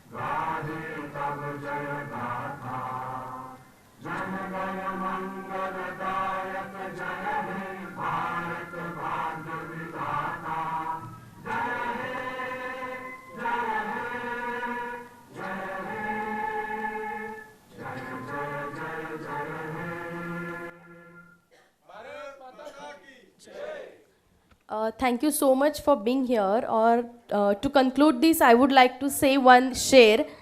ये अनोखे मौके पे मैं एक शेर कहना चाहूँगी. खोल दे पंख मेरे कहता है परिंदा, अभी और उड़ान बाकी है. खोल दे पंख मेरे कहता है परिंदा, अभी और उड़ान बाकी है. ज़मीं नहीं है मंजिल मरी, ज़मीं नहीं है मंजिल मरी, अभी तो पूरा आसमां बाकी है. Thank you so much to all the participants for being here today. We really appreciate your presence, and I'm sure the branch will continue giving us this kind of knowledge. So I declare the session is over. Till then, stay positive, work hard, and make it happen. Thank you so much.